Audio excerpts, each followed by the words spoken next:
KO debate series. We lit tonight. Y'all come through, man. Y'all know how we gonna show up and show out. See y'all all in the building.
Yo, what's going down with y'all, man? Welcome to another episode of Knockout Boxing 86 TV. It's your boy KO, your boy Knockout, whatever you want to call me.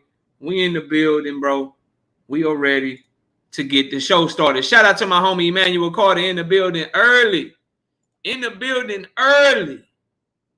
With the super chat. He dropped a 5-piece on us.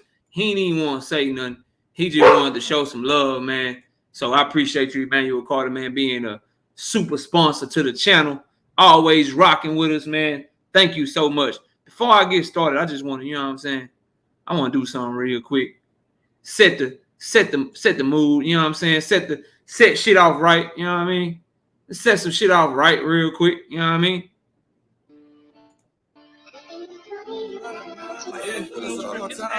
It's a different beast in front of him. I'm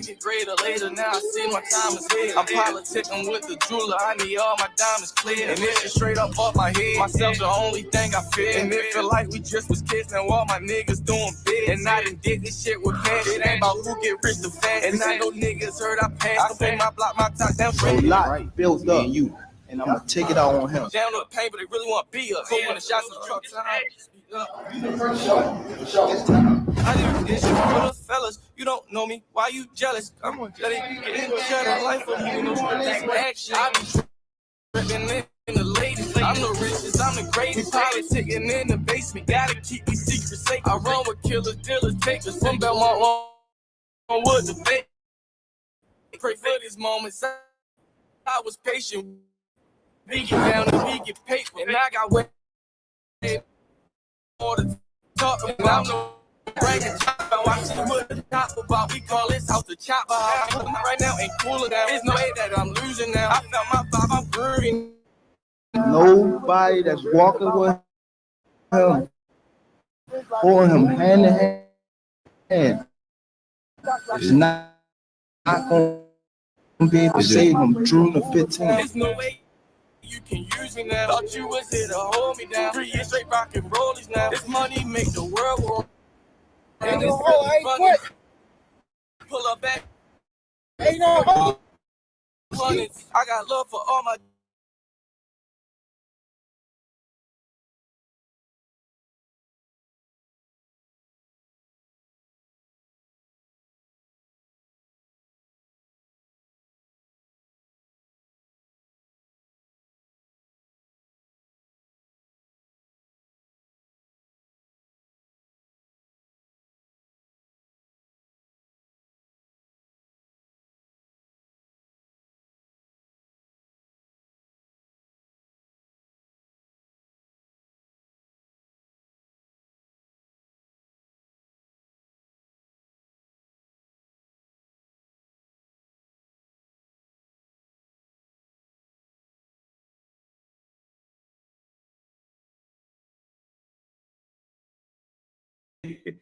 Y'all see how they doing, man. God, no, y'all see how they be hating, bro.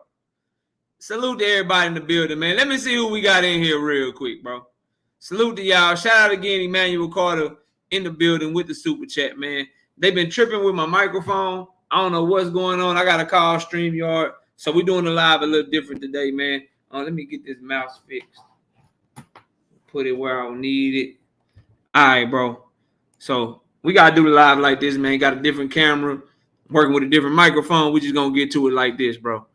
And salute to all y'all in the building, man. Let me get a mic check real quick. I'm going to scroll back up to the top, but let me go to the bottom real quick, make sure my mic is good, bro.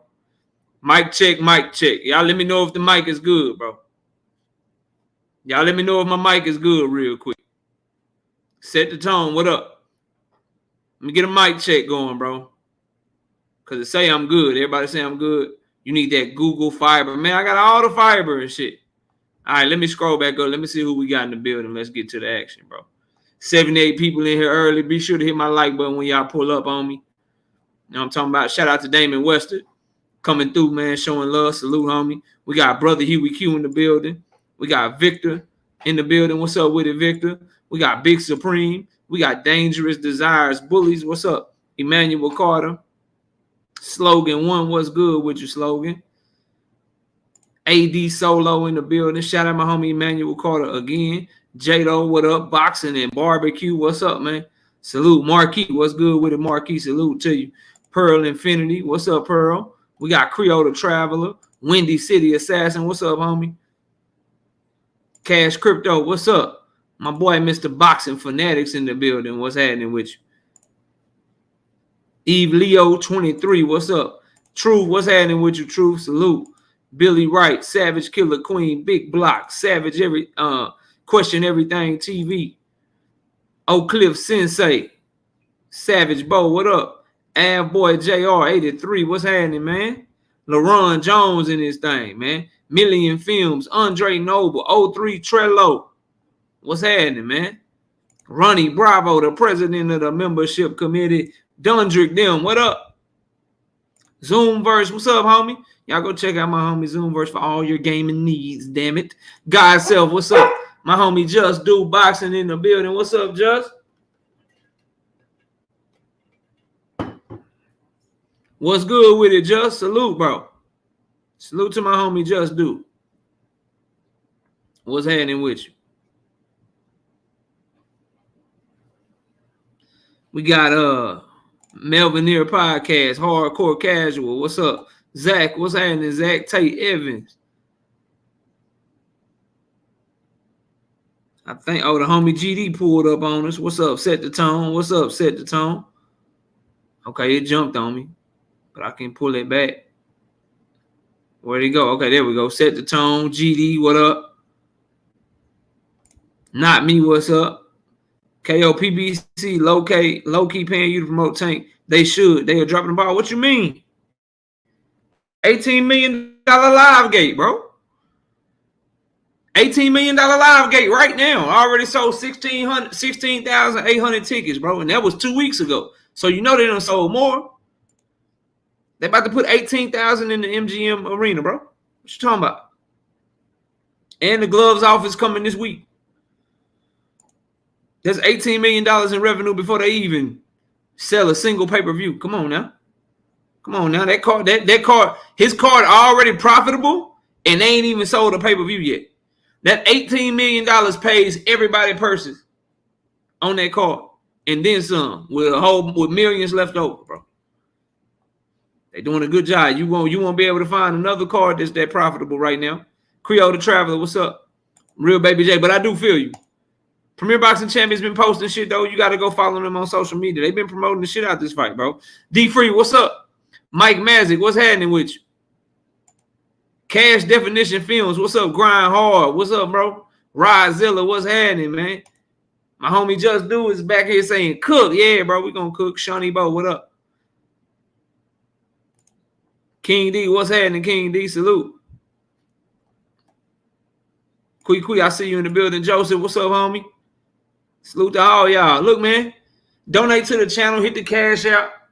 Hit the super chat. Support the grind and the hard work that we do. Puncho, just a youngin'. What's up? Salute, homie. Support this shit, man. You know what I'm saying? If you listen to your boy on Hamza Shiraz, if you listen to your boy on the motherfucking Deontay Wilder, Zhang fight, man, we came up this week.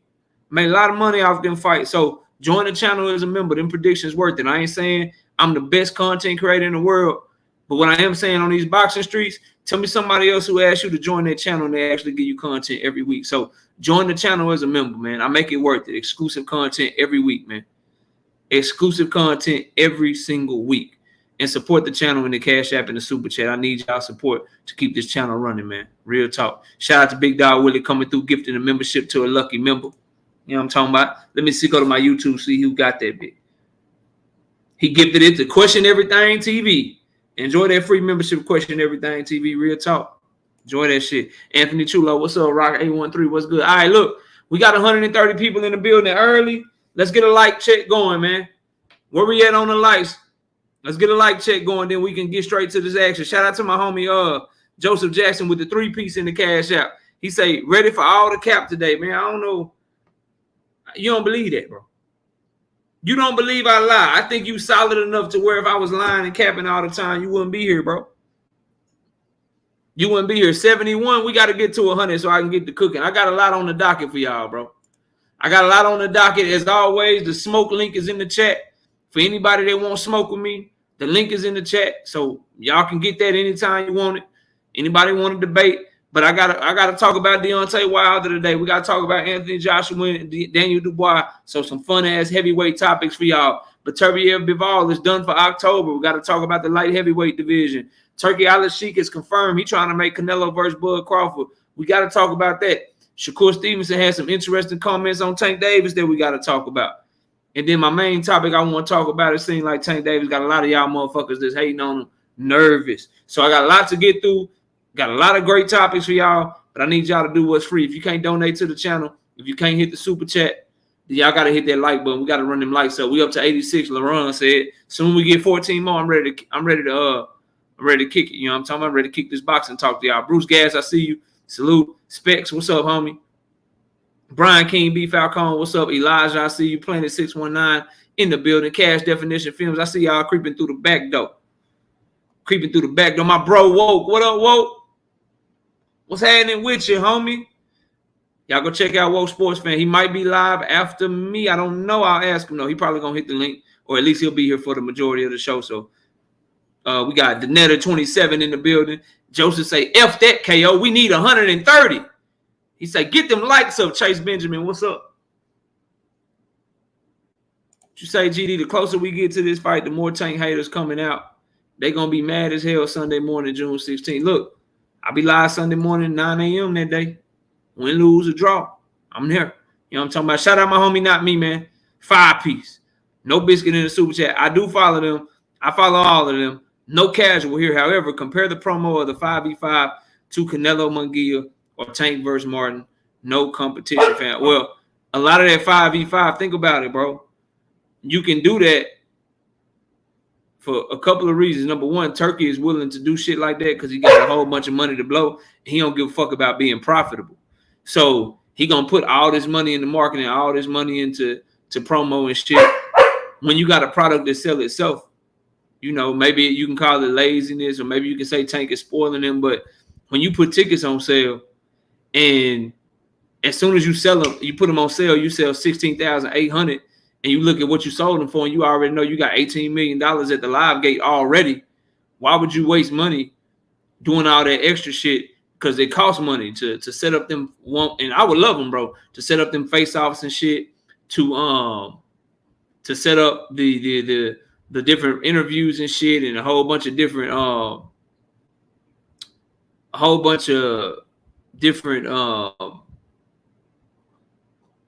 press conferences and shit. That shit costs money. You got to fly people out, put people up. You got to give people press passes and shit. That shit costs a lot of money.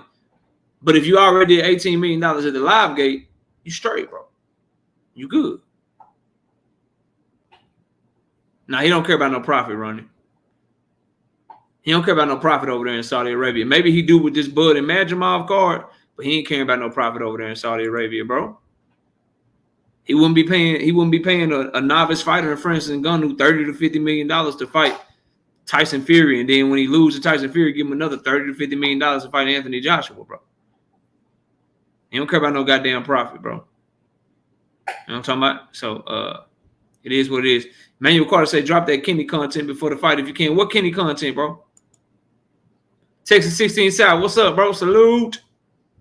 What Kenny Ellis content you talking about?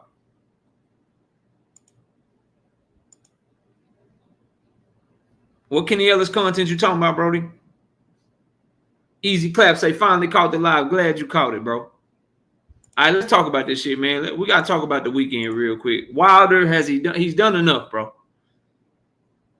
Deontay Wilder has done enough. It's time for him to go enjoy his family, do his thing. But I don't know if I want to see. Hold on, let me comment on this right quick. Grindhard say, Tank scared of that Saudi money, KO. No, he just don't need it.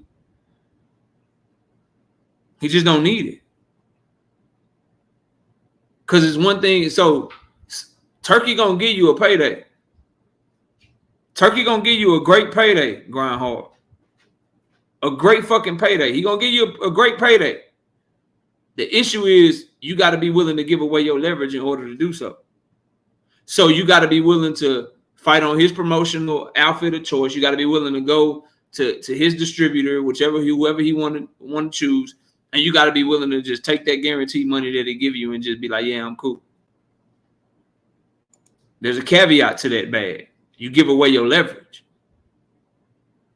So for somebody like Tank Davis, who a lot of what he make is because of what he sell and it's unlimited income potential, he don't need Turkey. Like, for instance, Turkey Al-Sheikh is really good coming over here to America and putting on these great, fun, fire-ass cards for us.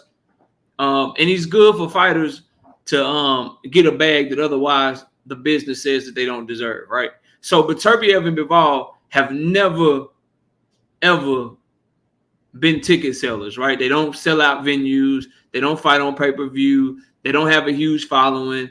When they fight on free TV, they're not giving you huge fucking viewership numbers.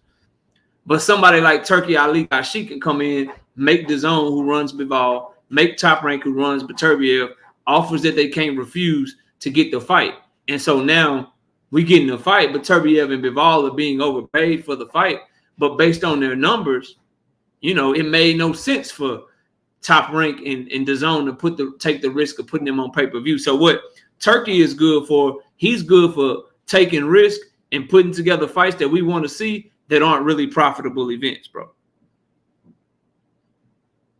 If that makes sense. If that makes sense. And the whole Tank saying people set him up. I mean, I don't know how many times we got to go through this. Said the shit about Pedraza. Said the shit about Rolly Romero. He just got trust issues. He don't trust Turkey. He trusts Al. And at the end of the day, if he trusts Turkey, if he trusts Al and he don't trust Turkey, and he's the A side to your favorite fighter, then your favorite fighter got to get down what Tank say get down. At the end of the day, he is the money. Turkey is the money in regards to overpaying you if you just want his leverage to go away, but Tank ain't gonna be willing to get that shit up, bro. So they're gonna have to do what they gotta do to get the fight. But anyway, let's talk about Deontay Wilder, bro. Let's get to Deontay Wilder. Deontay Wilder, bro, he's done enough in the sport of boxing. To me, he should hang it up. He should hang it up, bro, because it's time. His punch resistance is all the way gone. He's not getting any better as a fighter. He's now deteriorating, and he's now gun shy. And the things that used to make him great, that never say die attitude, always letting that right hand go from whatever angle, windmilling that bitch, throwing that bitch straight. He was willing to do that shit. You know what I mean? Now he's trying to box off the back foot. He's getting instructions from his trainer, Malik Scott, that are instructions that Deontay Wilder just cannot do because of a lack of know-how. Like telling him to box out the back foot, put combinations together and all that shit, bro. You telling him to do some shit that he can't do. You feel me? He's defended his title multiple times for multiple years, gave us great fights. That Tyson Fury, Deontay Wilder third fight, forever be a great fight in my mind. I love the heart that he showed. And I'm gonna remember him for that. But he's gonna get to a point now where like you get knocked out by 40-some-year-old Zhang, You about to start getting calls for Jalalev and shit. You about to start getting they about to start calling your ass for Jalalav, bro. You gonna get that Jalalav call and shit. They gonna start calling you for motherfucking Richard Torres and shit. You know what I mean? I just don't want to see him get to the point where he's some gatekeeper or some past his prime former champion that promotional companies are using these using him to put a good name on the resume of these prospects and low-level contenders and shit. I just don't want to see that shit for him. I think his legacy deserves better than that. So I think he should be done, bro. I think it's time for him to hang it up. Because he just the way that he lost G Parker, what up? The way that he lost that fight was just the right hook that he took, and then just spinning around, not knowing where he's at, and the way that his head bounced off the canvas, bro. I think if he stays in the game, shit is gonna be more of that. It's gonna be more of that. And then he seems to be loyal to Malik Scott, who's proven to be a horrible trainer, in my opinion. A horrible trainer, in my opinion. You got Deontay Wilder, bro. Why are you telling this man? I literally heard him in the fucking corner telling him, take a half step back, throw that, time that counter right hand. And after you throw that counter right hand, he's gonna try to throw his right hook. You slip under, then you throw a left hook to the body, then you come back over the top with your right hand. What fucking Deontay Wilder you been watching, bro? You just told that man to do some high-level fucking slips and high-level timing and high-level counter-punching and shit that's just not in his repertoire, bro. What the fuck are you doing? So I just like you literally telling him to do shit that he's not capable of doing. He did that shit in the third Tyson Fury fight. When Deontay Wilder was at his best in that fight, he was like, fuck it, man. It's just gonna be me or you. And he went to trying to be aggressive, throwing that right hand, throwing with motherfucking with Tyson Fury, landing some shit and almost stopping. And Rohaj, what's up, homie? Joseph, you got to get off the Devin eggplant, bro. Everybody put 100 in the chat if y'all see the young homie Joseph just sucking Devin off right now, bro. Everybody, if you see what I see, bro, because I'm reading the comments as I'm cooking. If you see what I see, bro. If you see Joseph Jackson in here getting on their knees for Devin, bro, put 100 in the chat, bro. This is sad, bro. And it's crazy because y'all give everybody the reputation of bringing up Devin Haney no matter what, bro. But you try to put him in every fucking conversation that you have, bro. We talking about Deontay, bro. We talking about the bronze bomber right now, fam. Like, come on, bro. Stop, dog. I said Shakur too, KO. Come on, bro. Neither one of them got nothing to do with this conversation, bro. Stop it, bro. But anyway, Wilder, he's still my favorite heavyweight of this generation. He will be. I still have my criticisms over him. The Tyson Fury, like dapping him up and shit. I still don't fuck with that. Never will. I don't like that energy. The rumors about him and his brother, that's horrible. Don't like that shit. But all that shit to the side, still my favorite fighter in heavyweight fighter of this generation. So I don't want to see him going out the way he going out right now. Because at this point, bro, they gonna start feeding you the dudes that you really ain't gonna have a shot to beat. Like top rank licking they chops with Jalalav, bro. The Olympic gold medalist who knocked out Richard Torres, 6'9", 29-year-old with an 88-inch arm reach or some crazy shit with huge power in his left hand that can move. With huge power, got like 100% knockout ratio. Like I could see Top Rank trying to call Deontay for a fight like that, bro. Cause they like, oh shit, Zhang did that to you? Bet that up. Calling him for a Richard Torres. Oh, Zhang press you like that? Okay, Richard Torres, get inside on him real quick, avoid that right hand, and you're going to have your way with his ass. Yeah, so those are the types of calls he's going to get if he stay in the game, bro. Those are the type of calls he's going to get if he stay in the game. So I don't want to see that for Deontay Wilder. But otherwise, man, showed a lot of great heart. What I will give him, what you can't take away from him, and then I move on to the next topic. What you can't take away from him in that fight is that if you look, Zhang, bow, right hook, right? I'm talking about the second one because the first one, he slipped Wilder's right hand through his right hook at the same time, caught him just like this. Fucked this shit up. And he had him doing a Barry Sanders spin move. Wilder ain't know where he was at. And then when he caught him with that second right hook, that was like a club punch. Deontay ain't see that bitch coming, knocked him smooth the fuck out. Eyes closed, back of the head, hit the canvas, nasty ass knockout. One thing that I always respect, that motherfucker got up before 10, bro. That motherfucker got up before 10. Now, the ref was smart as fuck, like, hell nah, bro, you done. Like, your ass is done. But he got up before that 10 count, bro. And I'll always remember his heart and how you had to really take him out. He wasn't just going to go. You know what I'm saying? So I do want to say that, Leon, what's up, homie? I do want to say that man to be remembered as a warrior, and salute to him, man. But go chill with your fam. Shit, bro. This, because it's all bad news from here on out. At 38 years old, no real path to become a better fighter. Losing your athleticism. Dudes ain't scared of you no more. They ain't worried about that right hand. They now know they just got to take that bitch away, and they outskill you in every other aspect. Just go do your thing, bro. Now, Anthony Joshua is likely about to fight Daniel Dubois, right? And it was either going to be Daniel Dubois or Zhang. I don't know about y'all, bro, but I love the Dubois fight over the Zhang fight. I have no interest in watching Anthony Joshua fight a 40-year-old that's a 6-round fighter. Like, let's not get it fucked up in the Deontay Wilder Zhang fight. Zhang didn't look great, bro. His work rate was horrible. He didn't set up any shots. It's just Wilder looked so bad in the fight. You forget that was the most boring fight on the card up until Zhang knocked him out. Let's just be real, y'all. Let's just keep it 100. That was the most boring fight on that fucking 5 versus 5 card until Zhang knocked him out, bro. Every single other fight on that card was a better fight. Raul Garcia, what's up? Ty, what's up? Every other one. That fight was boring as fuck until he knocked him the fuck out, bro. So, Zhang, I wasn't trying to see that shit for Anthony Joshua. I think Daniel Dubois, I like this fight. Cut West 707, what's up? I like this fight, bro. I like this fight because Daniel Dubois is starting to show heart. He's starting to show gas tank. That motherfucker got thumped in both hands. I will tell him no. I don't know how. I don't know when. I don't know if he can ever do this. That boy got to stop eating punches for breakfast, bro. Night Rider, what's up, homie? Big Braille, what's good?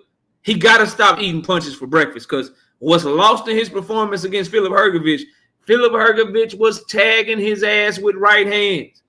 You can't be taking them type of punches from no fucking Anthony Joshua, bro. D-Ray, what's up? You can't take them type of punches from no fucking Anthony Joshua, bro. You can't. And then the politics of the fight, Daniel Dubois is now the IBF mandatory. So AJ fighting Daniel Dubois put him in position for the Tyson Fury-Alexander Usyk winner because Daniel Dubois became the mandatory when he beat Filip Hrgović because Hrgović was the mandatory before him. You know what I'm saying? And Zhang, he's not the athlete that Daniel Dubois is. He ain't got the gas tank that Daniel Dubois got. Zhang will make Anthony Joshua's second half of the fight look like motherfucking David Benavidez out there, bitch, bro. Real talk. Real talk. So I'm not checking for no fucking Zhang, Anthony Joshua. I will fuck with the Battle of the UK, the young upstart, Daniel Dubois versus motherfucking Anthony Joshua. And truth be told, you start looking at Daniel Dubois' resume, bro. Joe Joyce on that bitch. He made him quit, though, but whatever. Joe Joyce is on that bitch. Alexander Usyk is on that bitch. And Jarrell Miller and now Filip Hrgović. Hold on a second. I think that's a compliment, but I'm not sure what you mean. I ain't nobody's underdog, Winfield. What you talking about? What you mean I'm the underdog, bro? I ain't nobody underdog. Not in making content, not in the work, not in the knowledge level. Not in no goddamn debate. What you mean, Winfield? Salute to you. I'm just trying to get an understanding of what you mean. What you mean I'm the underdog, bro? What you mean by that, bro? Don't kill him yet, Ronnie. I'm going to let him type, see what he meant. Oh, people be sleeping. Yeah, we waking them up, though. We waking them up. It ain't that many sleep. You know, some of the bigger channels and shit, they don't have this many people in their chat, bro. Y'all get the likes up to 200 though. And all them people you think I'm an underdog too, man, they know who I am. They watching. Shit, trust, bro. They watching, but I salute to you, bro. Appreciate that. Yeah, we're gonna wake them up. We're gonna wake up. We're gonna shake. What little baby saying that song, Double Down, shake the world up and wake up everybody sleeping on me. You good though. You good, homie. Just wanted to get understand what you meant. Salute to you, Winfield. But AJ and Daniel Dubois, bro, that's the fight I want. And yes, not me. They both good fights. I ain't tripping, but I prefer the 25, 26-year-old to get his motherfucking shot, bro. I prefer him to get his shot. Straight like that. You know what I mean? Because I think he earned it. And I think if I'm keeping it real, I think he fought the tougher opponent in Filip Hrgović. Yeah, I think Filip Hrgović is a tougher opponent at this point in his career than Deontay Wilder. Yeah, Lil Baby, my favorite new school rapper, Joseph. It's my favorite new school rapper. Of the new guys. He the only one that actually, like, of these new dudes, he the only one that, like, can keep my attention, bro. The rest of them trash to me, keeping it 100. Otherwise, I just listen to some Jay-Z. I listen to some Eminem and shit. I listen to some Kendrick, some Drake, some J. Cole and shit. But of these new dudes, like the new dudes, Lil Baby the one, bro. For me. The rest of them trash. Maybe you young and shit. Maybe you got somebody else that you can turn me on. But that's it. That's all. But they are both good fights, not me. I was responding to your comment. They both good fights. Jordan Luke is cool. I like his storytelling and shit. He cool. I like how he'll flip in, you know, tell a story from one side and tell a story from another side. I fuck with it. But Dirk is cool. But if I want, like, Dirk and Lil Baby kind of do the same type of shit. Fire ass beat. Got a story of the streets and shit and the pain and the stuff that they done been through. Baby just deliver that shit better. So if I'm gonna listen to that type of shit, I listen to Baby, bro. Cause they both kind of on the same type of shit. That's why they albums that they did together so fire. Cause they on the same type of shit. But if you go look at their features, you go look at OK, the song they got together. You go look. I mean, the whole fucking CD they got. All of them bitches.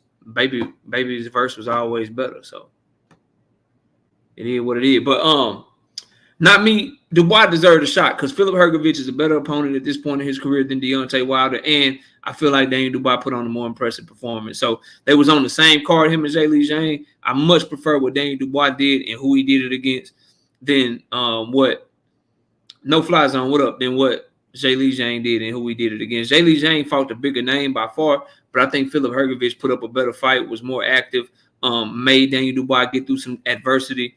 And so I'm rocking with Daniel Dubois getting the shot, and it's reported right now that that's what it looked like is happening. KO, is it true Dubois hurt AJ in sparring years ago? I don't know. Clearly, it don't matter though for Reed because the word on the curve was Filip Hrgović beat the shit out of Daniel Dubois in sparring and shit.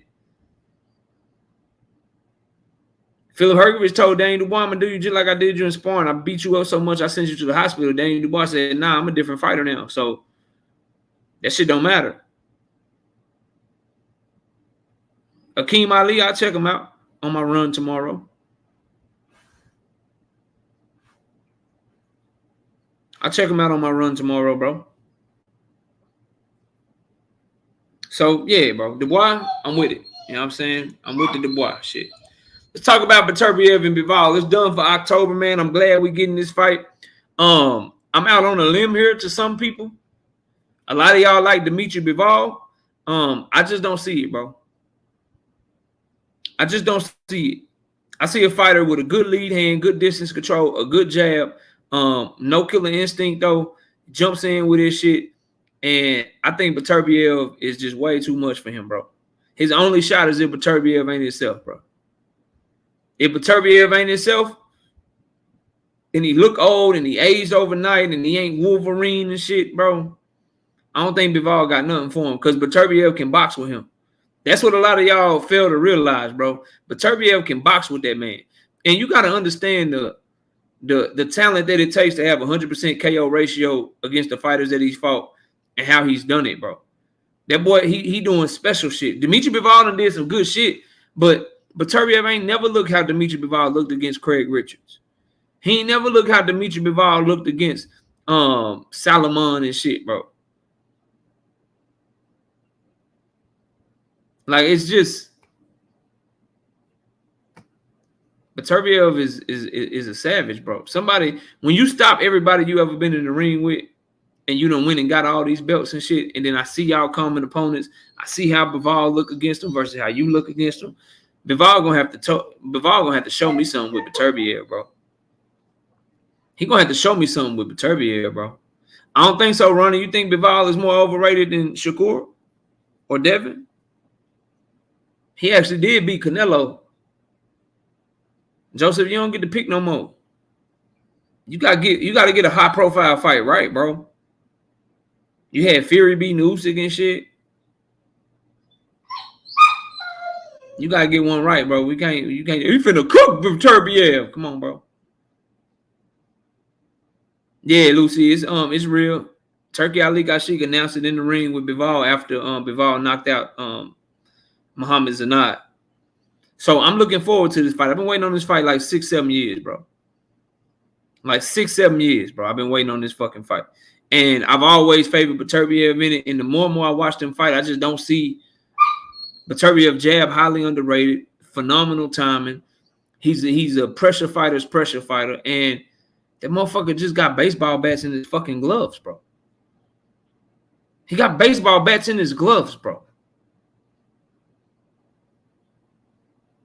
Real shit. Like it's literally like getting hit with a baseball bat. The shit just is different, bro. So I'm excited for that fight. October already looking fire. It's already looking phenomenal. We know we got Spence Fundora in October, and we got Beterbiev Bivol in October. That's 2 weeks out the way. Shit.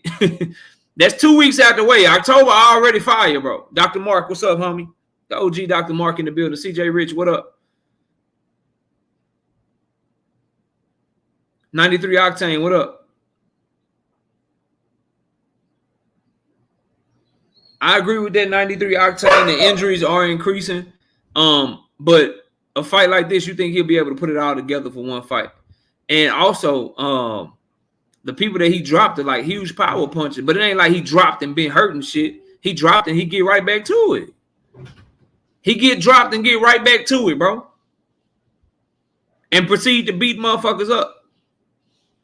I don't mind you getting dropped. It's what do you do after you get dropped? And Beterbiev just get right back to it. And I'm telling y'all, his jab and footwork and back foot boxing are highly underrated, bro. His counter-punching ability, underrated. He just ain't some brute coming forward at your ass. And he just debilitate guys with his power and shit. Somebody gonna have to show me, number one, they can keep him from hitting him. Number two, can you take his shit? Because let's be real. Like Beterbiev, Bivol wasn't hard to hit for Zerto. He wasn't hard to hit for Canelo. He wasn't hard to hit for Craig Richards. You know what I'm saying? Joe Smith was able to get some shit off on him. Like, Beterbiev gonna hit that motherfucker. What you gonna do? You gonna be able to take that shit? I think not. So I favor Beterbiev, bro. I favor Beterbiev. Canelo versus Bud, man.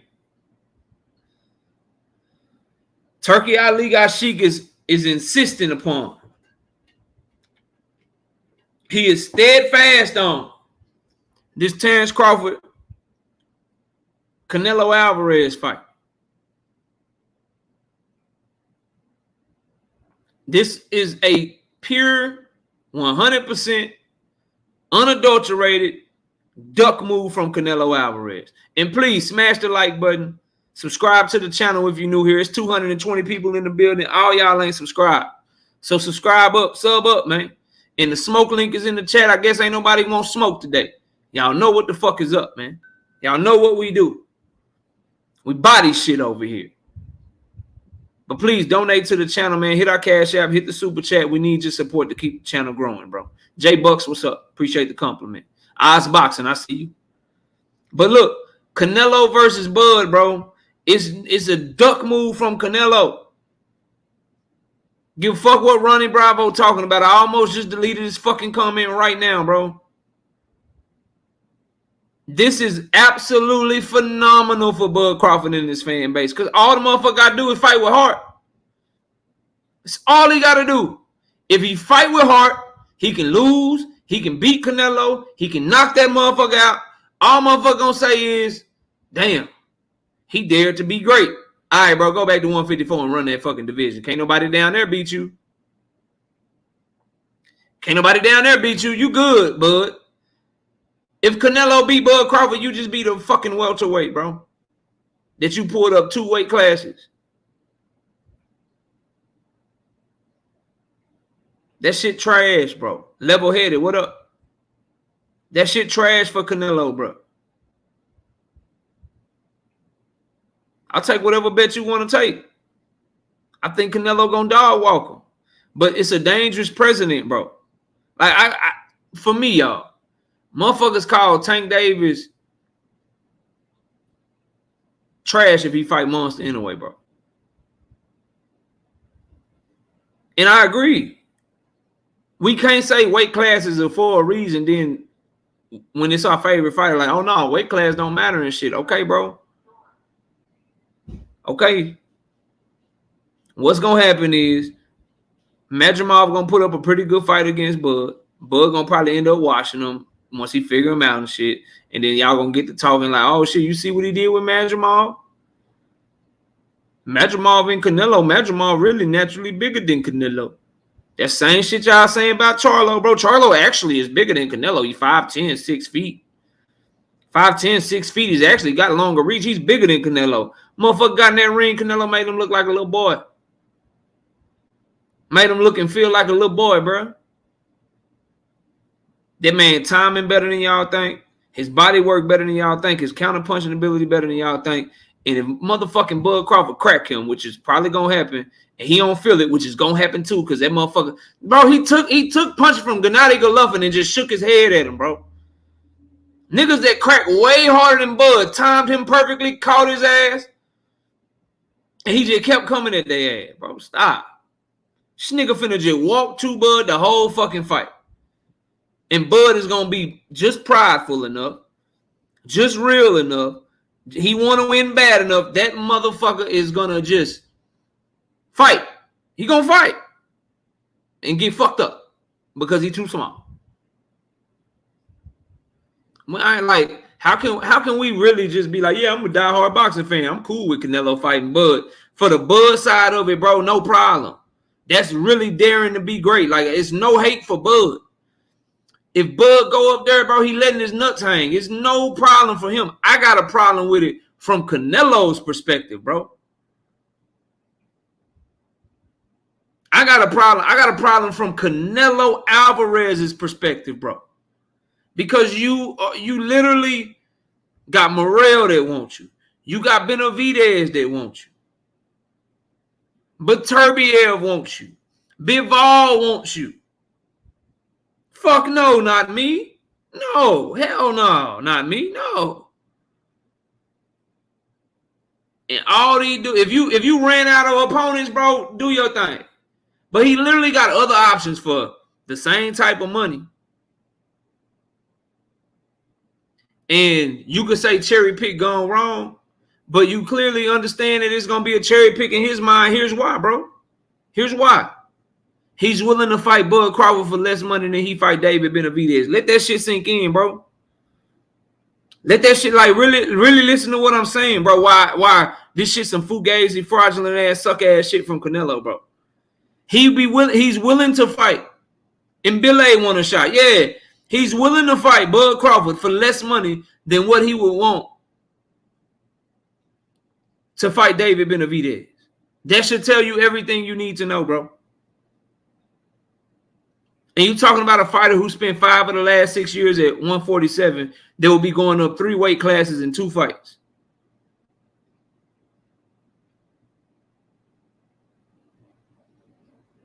Come on, man. I hate it for boxing and I hate it for Canelo. I don't mind it for Bud, though. I don't mind it for Bud. Ronnie, I feel that, bro, and I hear that talking point. And I've always said, bro, yes, But Canelo versus motherfucking Jermell Charlo was a rude awakening and a reminder that, yo, that shit might sound good, but these niggas too little. Bro, you could have never got nobody to believe that Jermell Charlo would fight like a hoe. That he would go in that bitch and Canelo would throw one punch and he would just like nut up. He did that shit, bro. A dog at 154. A little puppy at 168. And you a Terence Bud Crawford fan, so you need to understand, bro, this is no problem for Bud. Bud should want the fight. Biggest bag, huge legacy fight for him. It's nothing for Canelo. Canelo beating Bud Crawford is like Tank beating Monster, bro. And see, this is the bullshit, bro. This is the shit I'm talking about. This shit right here, y'all. Can somebody put Floyd Mayweather name in the chat for Sports SI? Maybe he fucking forgot or something, bro. Can somebody, anybody, bro? Can somebody type Floyd Mayweather name in the chat, bro, so I can move the fuck on? Maybe Sports SI forgot, bro. Can somebody just please just type the name Floyd Mayweather in the fucking chat, bro? Please. Please, bro. Just type Floyd Mayweather's name in the fucking chat so I can move the fuck on. Please. Please and thank you. Like, come on, bro. Some of y'all argue just to argue, bro. Some of y'all argue just to argue, bro. If he won, that's still not the biggest name on his resume, bro. That's not the biggest name on his resume.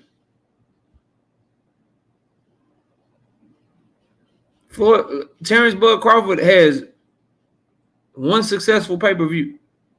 You talking about guys like Miguel Cotto, Shane Mosley. Like, no, bro. You bugging. You bugging the fuck out, dog. Nowhere close to it. Shout out Big Dog Willie gifting another membership to the channel. Let's see who he gave it to. Let's see who he membered up to, bro. Appreciate you showing support, Big Dog Willie. He got the homie Juice. Juice got one. Juice got the membership. Salute, Big Dog. Appreciate your support, homie. So what I need y'all to understand is this, bro. I like fights where both fighters have something to gain. So I would like to fight for Canelo if Bud Crawford watched Madrimov at 154. Watch a Janabek or a Carlos Adames at 160 pounds. Now I'm like, yo, this motherfucker running through the weight class. Hell yeah, I want to see him at 168. But it's no data to support that this motherfucker can move up to 168 and do that shit, bro. Other than the fact you think that motherfucker walk on water. So if you Canelo, it's other fights out there as a fight fan I want to see, bro. Not me gifted a membership to the channel as well. Shout out to my homie, Not Me. He gave that shit to the homie Oddly Gifted Bully Kennels. Appreciate that, Not Me. Thank you for your support. For everybody that's supporting, man, thank you. Real talk. I appreciate each and every one of y'all. So, Miss Joelle, what's good? Stinger from above, what's happening, homie? So that's my issue. Because here's what would have to happen, right? This ain't cool, boy, Ronnie. Stop, bro. And you talking about, again, bro, like you talking about a 4-pound jump versus a 21-pound jump, bro. The consequences from 118 to 122 ain't really shit, bro. Come on, we diehards, bro. Like, you talking to me, homie.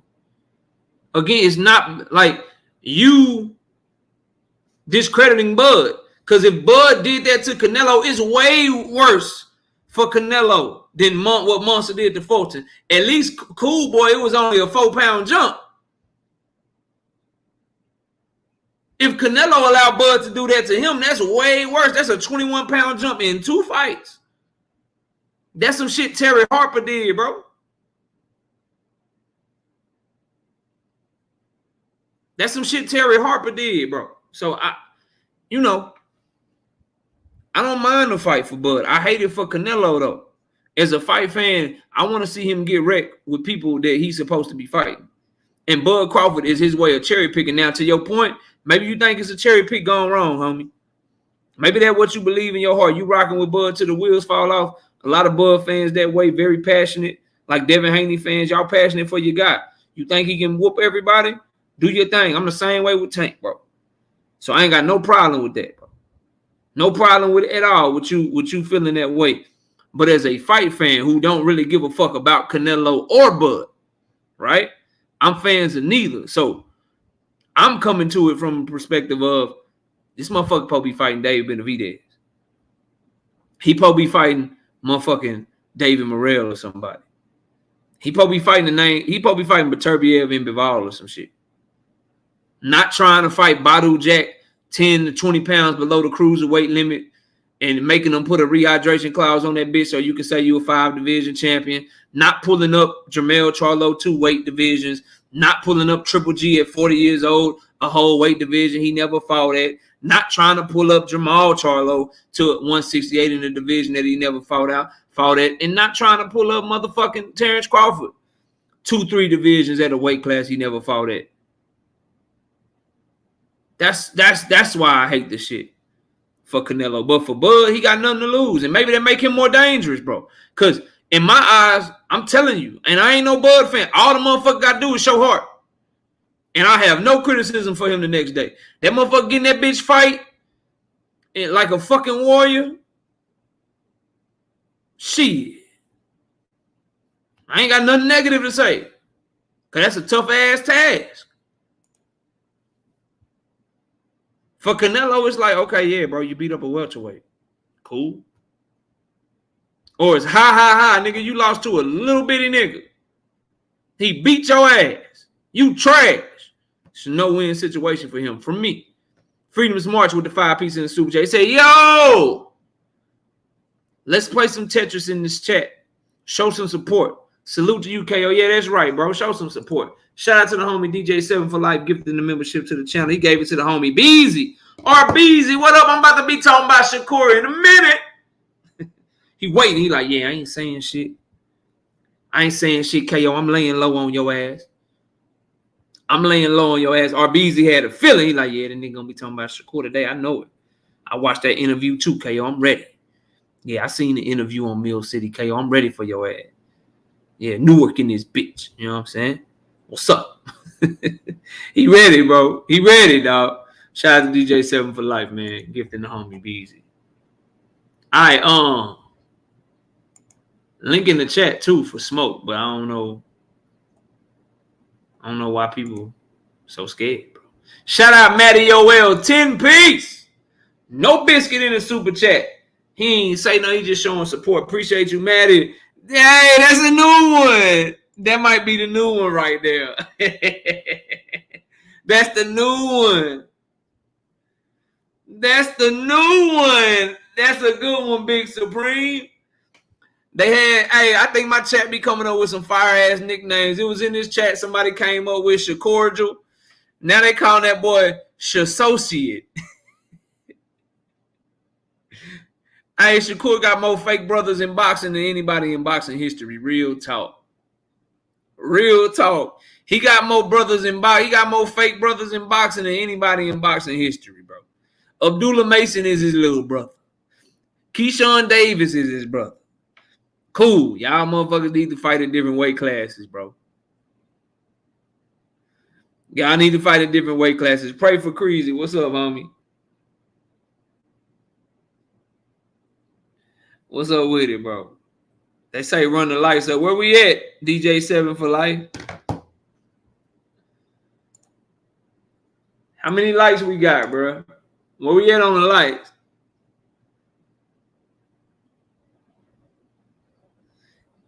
Nah, the best one is when they say Devin had PTSD, post-tank sparring disorder. Y'all stupid. Hey, man, give me 25 more lights real quick, bro. I'm gonna stop down right here. I'm gonna stop down right here, man. Hey, we got my boy back. I was thinking this was a bad investment, but we got my boy Zeke back, man. We got my boy Zeke back. Let's get up to 200, then we're going to keep the topics going, bro. Y'all want to hear me talk about this Tank and Shakur shit? Maybe we'll get somebody to hit the link. Motherfuckers acting scary and shit right now today. Maybe somebody hit the link on this shit right here. Maybe they've been waiting on a topic like this. But yeah. Let's run them likes up to 200, bro.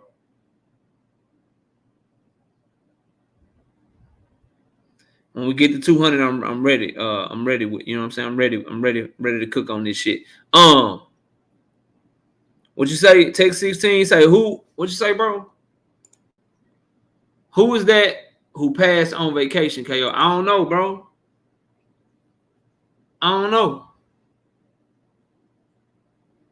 If you talking about when Zeke went to Cabo, he went on vacation when he was doing the contract negotiation before.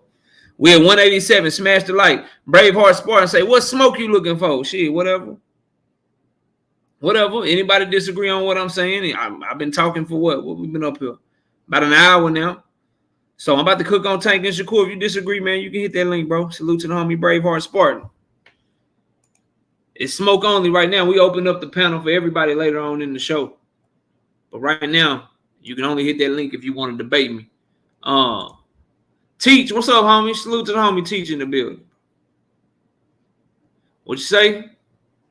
Trying to get my boxing XP up, bro. I just got into it a few years ago, but I'm definitely trying to debate one day, fam, on some strictly boxing talk. Whenever you want it, bro. I don't think you'll ever have enough XP to fuck with me, but oh yeah, Larry Allen. You talking about who just died? Yeah, Larry Allen. Rest in peace, Larry Allen, bro. Best left guard in the history. I don't give a fuck what y'all say. Give a fuck what y'all say. Best left guard in the history of football. Larry Allen. Name one better. Name one better. Shit. Larry Allen, the best, bro. We need 10 more likes and I'm to the topic. I understand everybody can't donate to the channel. Everybody can't hit the super chat or the cash app. Salute to the ones that support every time I'm live. But y'all can all do what's free, though. That like button free than the motherfucker. Free 99, bitch. Free 99, motherfuckers. Hit the like button. We need 200. It's 240 people in, so we shouldn't have no problem getting 200. I already pray for Creasy whenever you want, whenever you get it. And we'll have a debate tournament later on this year. We do one debate tournament a year now, so. And Tree Lewis, I would love for you to come up here and talk to me about that. You're always welcome to hit the link. Or y'all trying to hear my talking points and shit first. Y'all scared and shit. Let's do this. Does anybody want to debate this? Tank Davis take way more risk than Shakur Stevenson with his opponent selection and inside the ring. I don't even know why Shakur would say some stupid ass shit like that. So please, who on debate? Who on debate? Shout out to Sting. You say, when's the tournament, KO? I'm trying to wait till a downtime in boxing. So I'm waiting. It's going to probably be like September, October, maybe even November, right before the holidays kick off, like the last week of October, first 2 weeks of November. I'm trying to, boxing kind of lit right now. Like, can you imagine me trying to do a debate tournament doing Tank and Frank week? Number one, the viewership ain't gonna be where it need to be. Number two, no disrespect to the debate topics and shit, but I'm gonna talk about Tank and Frank. I'm gonna talk about Tank and Frank. I ain't gonna want me doing no goddamn debates and shit. I'm gonna talk about Tank and Frank doing Tank and Frank week, bro. Fucking August hitting shit. I'm doing a goddamn debate tournament in August, and it's fucking Crawford Madrimal week. Virgil Ortiz fighting Bahachik or Lubin or some shit. Ryo fighting Pitbull, and I'm hosting fucking debates. I don't want to do that shit. I don't want to do that shit to me, and I don't want to do that shit to y'all. So I'm trying to wait on boxing to die down and shit, bro. Pearl Infinity gonna be like, this is much love, KO, but this other channel that I don't really fuck with, they talking about the actual fights that's going on. So I'm gonna rock out over here, bro. Like, much respect to the debate tournament. Glad you giving away money, KO, but nigga, it's Tank and Frank week. You doing fucking debates about fucking all-time great? Like, nah, bro. Got to get the people what they want. You feel me? Stop calling that man Shabuti, bro. Y'all boys off, so ain't nobody gonna hit that link. Dude, we got 200 likes. Yeah, we need one more. The likes dropped one. Somebody got mad. Fuck this nigga KO. WTF Media, what up? Welcome to the channel. Subscribe, please, if you're new here. Mimic, what up? Mimic said, don't nobody want to smoke, KO. Big Dog Willie, what's up, homie? Back foot Kurt. Shit, back against the ropes, Kurt. 198, I can't get 2 people. Dean, what up? He say, hand me that trophy. Now, yeah, he say he in that bitch this year. We gonna see. It's stiff competition, bro. We don't do that. You don't know. All you'll know is who you debating. And what the topic is. You won't know nothing about the questions and shit, man. But it's gonna be time. You know what I mean? All right, we're at 200. All right, bet. So, Shakur Stevenson made a comment that he take a risk and Tank Davis don't take no risk. I don't know what Tank did to Shakur. I think maybe Floyd Mayweather has gotten in Shakur's head or something. Maybe Jay Prince has gotten in his head. Maybe Shakur is just, hey, I got a fight coming up, so let me hate on Tank because I can't sell myself, you know. So let me figure out a way to hate on this man. But let's talk about risk, bro. Let's talk about risk. The fighters that they fight. See, when you say that, you'll have a casual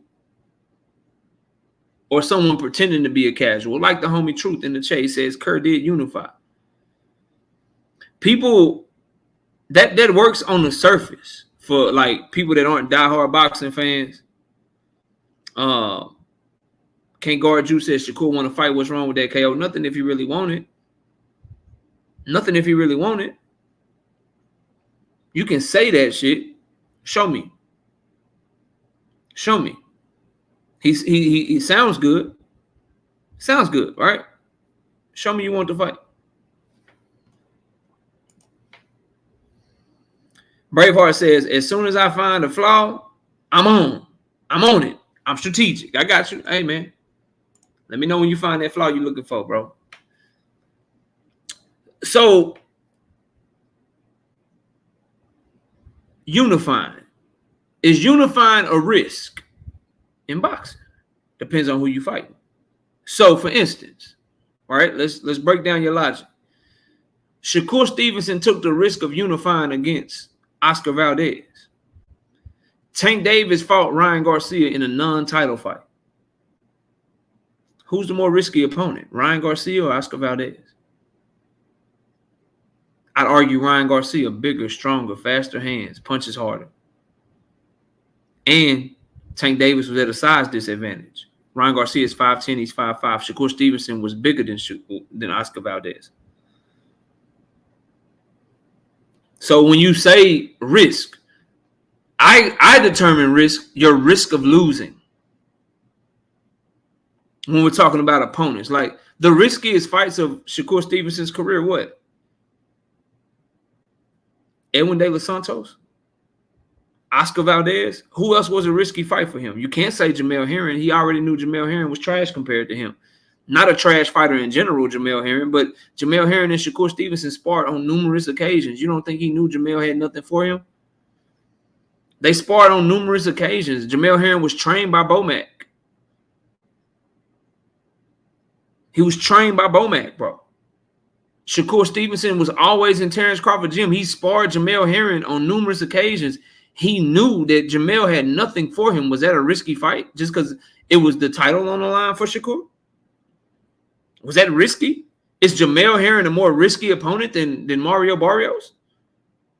Who Tank never sparred? Who's, again, 6 feet tall? Tank Davis is 5'5". Who had a 4-5 inch arm reach advantage? Tank Davis was at a disadvantage in that fight. So who's riskier, bro? Looks like we might got some smoke. It's, you know, a normal, everyday body, you know, walking body bag. Terence, what's your record against me? Like 0-32? What?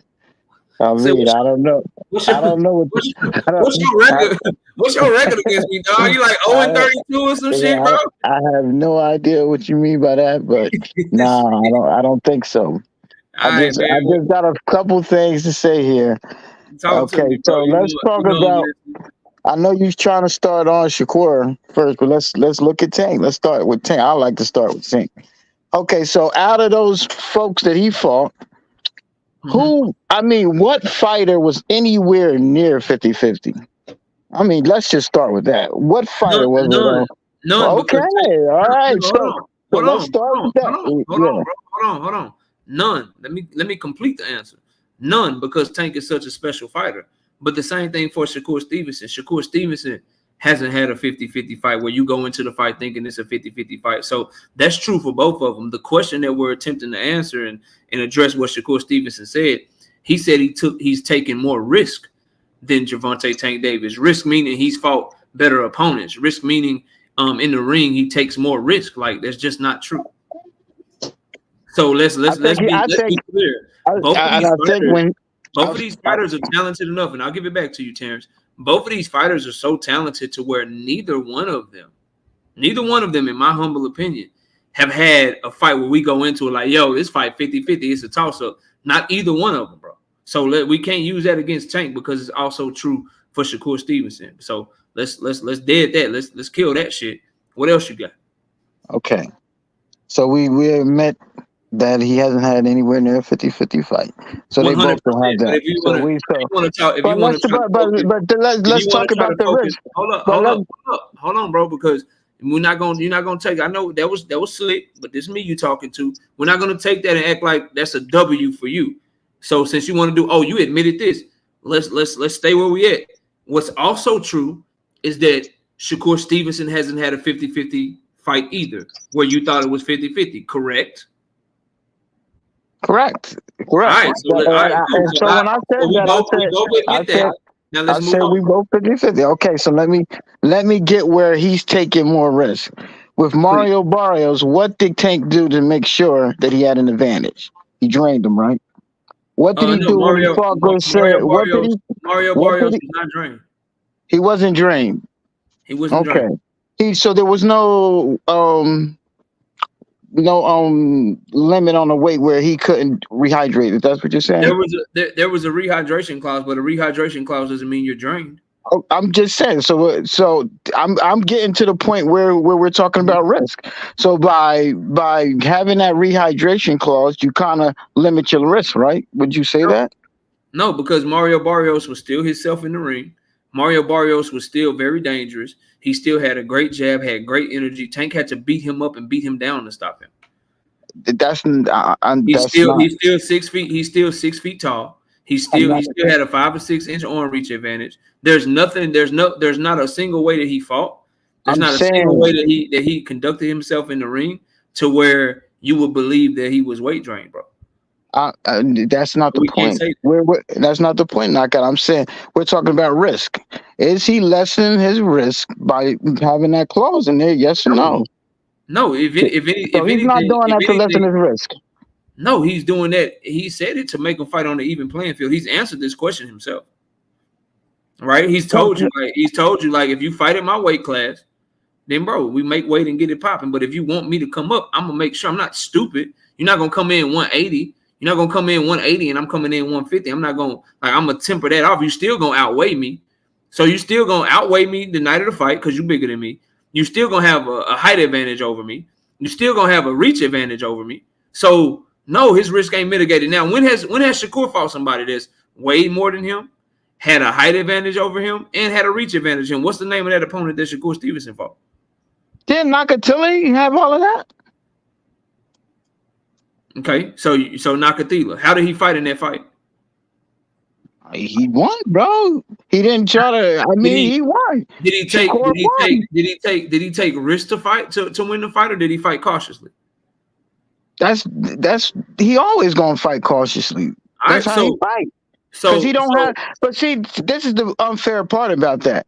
You say he fights cautiously is because he doesn't have the God gift power that other fighters have. So yeah, I think if he had that knockout power, yeah, he would take more risk. But he knows if he hits somebody with a good shot, that they still might not fall from it. So he's got to be more cautious. So you admit that Tank Davis takes more risk. When you say take, are we talking about the fights or end fight? I don't know what we're talking about. I thought we were talking about fighters. I'm literally talking about everything, Terence. I'm talking about opponent selection and inside the ring the night of the fight. Okay, so inside the ring. Okay, so let's talk about in all aspects of boxing. Tank Davis, to this point in their career, has taken way more risk than Shakur Stevenson, both with who the opponent is, number one, and number two, in the ring, not even fucking close. Okay, let's keep them separate though. Let's talk about the boxers first. And like I said, with the boxers, first of all, Cruz he's scared to fight Shakur. He didn't even want to fight him. He's willing to fight Tank. He ain't even willing to fight Shakur. I can't let you do that, bro. Why? What do you mean? You can't talk about people that they haven't fought. That's not this argument. It's like when I debate Devin Haney fans and they try to include all of the people that they feel like ducked Devin as part of his resume. You don't get credit for work you didn't do, bro. So you can't use Pitbull Cruz. You can't use that, but we can bring up Pitbull Cruz because Tank Davis fought Pitbull Cruz as less than himself with one hand. Shakur Stevenson fought Edwin De Los Santos, less of himself, with one hand.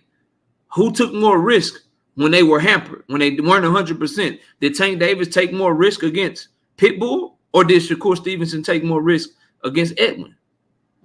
Shakur, absolutely. Shakur wouldn't even let his hand go at all. Just getting in there with a fighter that's just as much as athletic as you. Question, Terence, because they both got in there. They both got in there with a fighter hampered. Both of them. Both fighters. But I say Shakur fought the better fighter, though. That's the point. Based off of what? Based off of talent and athleticism. You think that Cruz is more athletic and talented than Santos? I think Pitbull Cruz is more mentally tough, and I think he's more relentless. And that shit matters in a fight. I think Pitbull Cruz is better at making fighters fight his fight. For instance, Tank Davis was under immense pressure because Pitbull wouldn't stop. Shakur was able to jab and make fucking Edwin stop fainting. If there was Pitbull in there, he wouldn't have stopped coming at Shakur. He didn't take risks. Shakur was fainting and he was jabbing. His whole highlight tape in that fight is feints and jabs. You can go to Tank Davis's fight. You can see him trying to lead with right uppercuts. You can see him trying to throw check right hooks. You can see him still trying to let his brick hand go and taking risks and staying in the pocket a little bit more and being elusive and trying to look for counter shots against Pitbull Cruz with one hand. It's not even close, bro. Tank threw more punches than Shakur with his one-handed fight with Pitbull Cruz, and he landed more shots with Pitbull Cruz than Shakur did with Edwin, and he was able to look for more opportunities than Shakur. When it comes down to that fight, those two fights where both guys are hampered and they not themselves, Tank took way more risk than Shakur did against Edwin, bro. But we gotta say this. That first of all, you know that Tank wasn't hurt the whole fight. He got hurt in fight, like what's the 6th or 7th round. He wasn't hurt the whole fight. Shakur came in the fight hurt. Tank Davis said he was hurt. More credit he re-injured it, number one. But if we're talking about Shakur, if we're talking about Shakur Stevenson's injury, his corner was acting like he wasn't hurt when they kept telling him to throw that hand. Yeah, but he said he came into the fight hurt. Tank never said that. But did his corner not know?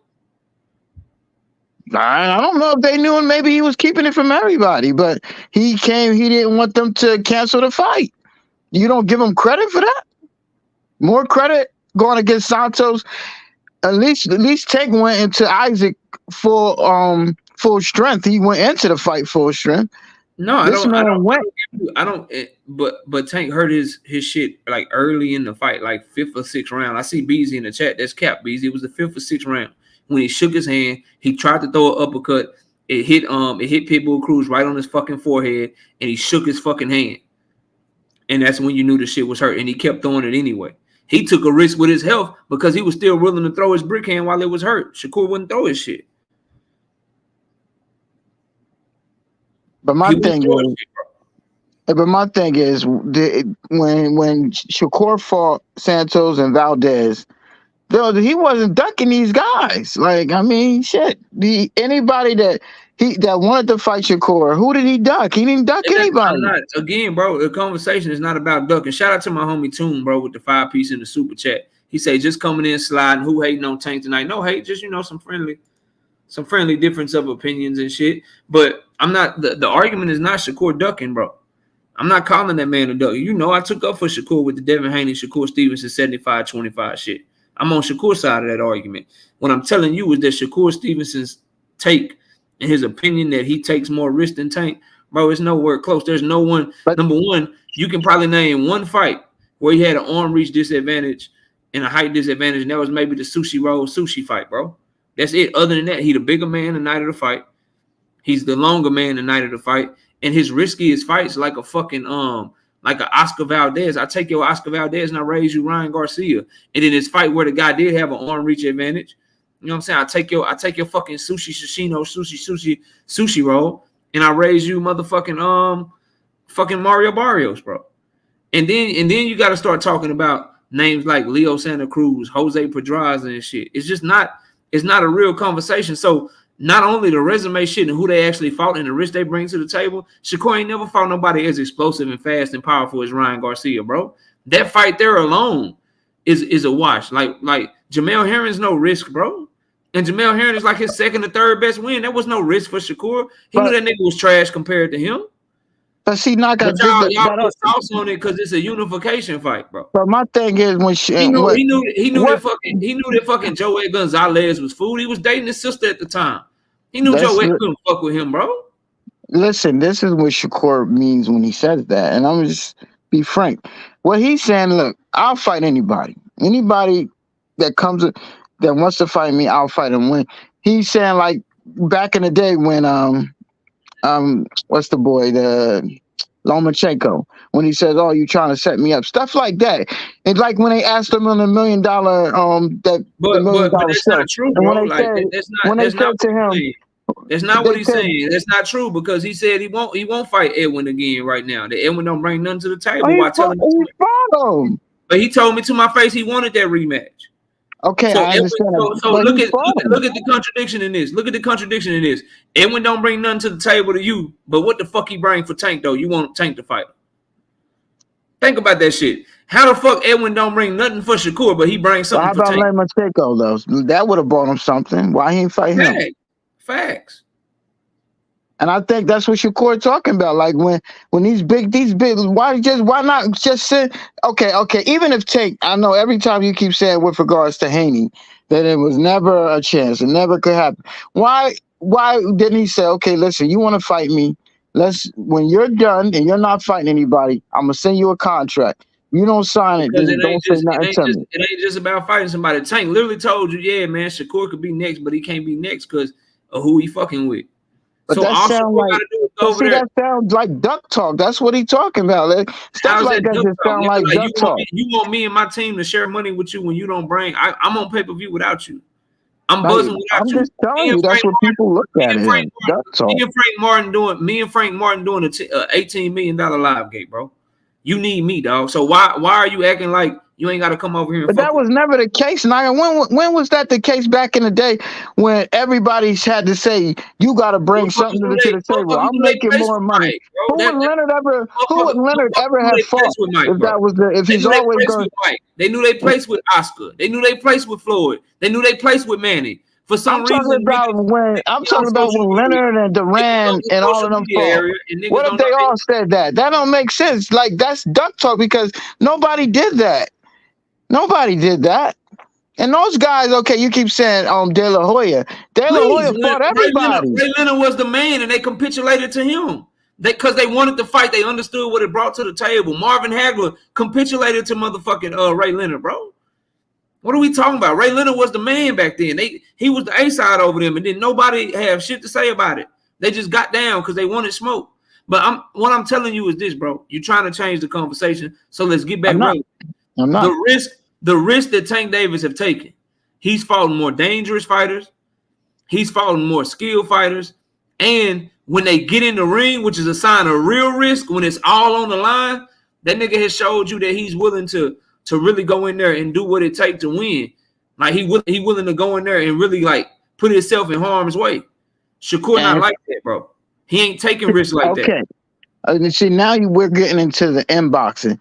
And the inboxing, I don't think he was ever talking about inboxing. He was strictly talking about, I think he's talking about your opponents, because Shakur tells you himself that he ain't taking no risk, that sometimes you got to move, and get the hell out of there with the victory. But when you look at his opponents, he was talking about inboxing. When you look at his opponents and you look Edwin De Los Santos, you look Valdez. you look Valdez, and you look Jamel Herring, and Robinson. Let's not forget about Robinson. Robinson, who Conceição was a risk? Yes, he's good. He sucks because he's good. He's no risk, bro. He's no risk. He was a 35-year-old career super lightweight that had been put down 4 times by Louis Correa, bro. He's no risk for Shakur Stevenson. He fights motherfuckers either coming off a horrible performance or they already got the book writ on him. Conceição lost to to Oscar Valdez in a close ass fight. I felt like Conceição won that bitch, and I felt like he got robbed. But Conceição wasn't no killer. He ain't got no power. He fucking fans with his punches. He wasn't no risk for Shakur Stevenson. So much so, in fact, Shakur thought so little of the motherfucker, he put money on himself to stop him, knowing that he ain't no fucking power puncher. That's how trash he thought Conceição was, bro. Your own fighter that you repping for disagree with you. He thought the nigga was so trash. He got a 50% knockout ratio, and he put money on himself to stop him, and he went in there and just walked straight to that motherfucker, throwing a barrage of body shots. He thought the nigga was that trash, bro. And then you talking about Oscar Valdez, you must have forgot, bro. That nigga got his fucking jaw broke by Scott Quigg, bro. He was getting outboxed by Adam Lopez, bro. This is no risk for Shakur. You must have forgot about Jamel Herring, former fucking sparring partner, bro, that he shared the ring with numerous times. He knew that nigga was flawed. He knew he was gonna fuck him up. That ain't no risk. If I know I'm gonna beat you, how the fuck is it a risk? Unification or not, bro. I already been in the ring with you numerous times.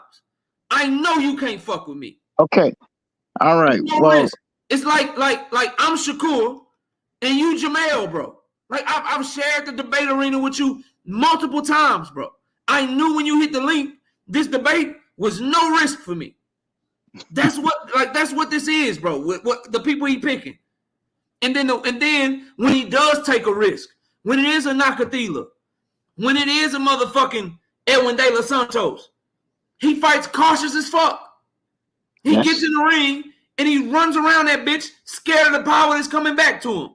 So not only is Tank taking risk ahead of time, like, yo, this motherfucker bigger than me, he longer than me, he got power, I'm gonna fight him anyway. But then when he gets in the ring and he's faced with that power, Mario Barrios, that's cool. I'm finna take your jab away and I'm finna come get you. Fuck what you talking about. I'm taking your jab away and I'm coming to get you, bro. I don't give a fuck. Ryan Garcia, damn. That fucking left hook crazy. That shit went right by my head. And you caught me with some shit that hurt me in the second round. I don't give a fuck. I'm staying in mid-range. I'm getting up under your hooks right here in the pocket, and I'm still going to throw with you. And I'm going to make you quit, bro. So not only is he fighting more dangerous opponents that have a better opportunity to beat him than what Shakur is fighting that has an opportunity to beat him, when he gets in there and all the chips get pushed to the center of the table and it's time to stand on some shit, Tank will really risk that shit.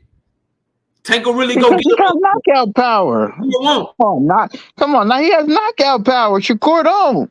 You want Shakur to stay up? If you want to argue the reason why, bro, if you want to say, well, he only doing it because of that, you agree with me, bro. You agree with me. But I don't think he was talking about in fight. He's talking about opponents. I'm just telling you when Shakur said it, he's talking about opponents. And he's saying that these opponents that he fought was none of them were risky. That's what he's saying. What opponent? So he's telling him fight him. That's a risk. If Tank fight Shakur, that's a risk. What opponent did Shakur have that was riskier than Ryan Garcia? See, I keep telling you, they just say this guy's athletic as hell and got punching power. That's a risky ass fight for a fighter that's undefeated. You gotta admit that, bro. So why did Edwin De Los Santos get outboxed and get beat by William Foster? No, William Foster pretty good. Now, okay, so that tells me if you fight the fighter that fights William Foster, that's a person that's taking a risk because now they know this guy's really good. As a matter of fact, who's riskier, Artem or Frank Martin? You said leader in the ring shit alone. Who's riskier, Tank versus Frank and Tank fighting Frank, or Shakur fighting Artem? Well, Frank right now, but Shakur wanted to fight Frank. This is why you can't use that because Shakur, this man ducked Shakur. How can you use that knockout? He ducked him. No, Artem was all he had available to him. Artem was the only fight he had available to him. Well, who wanted to fight him? I don't know. Who wanted to fight him. Raymond Murtaugh wanted to fight him. Man, Raymond looked horrible last fight, so I mean, listen, that's up to top right. They could have made him fight him. I don't know, but I know Shakur said he's not afraid of him.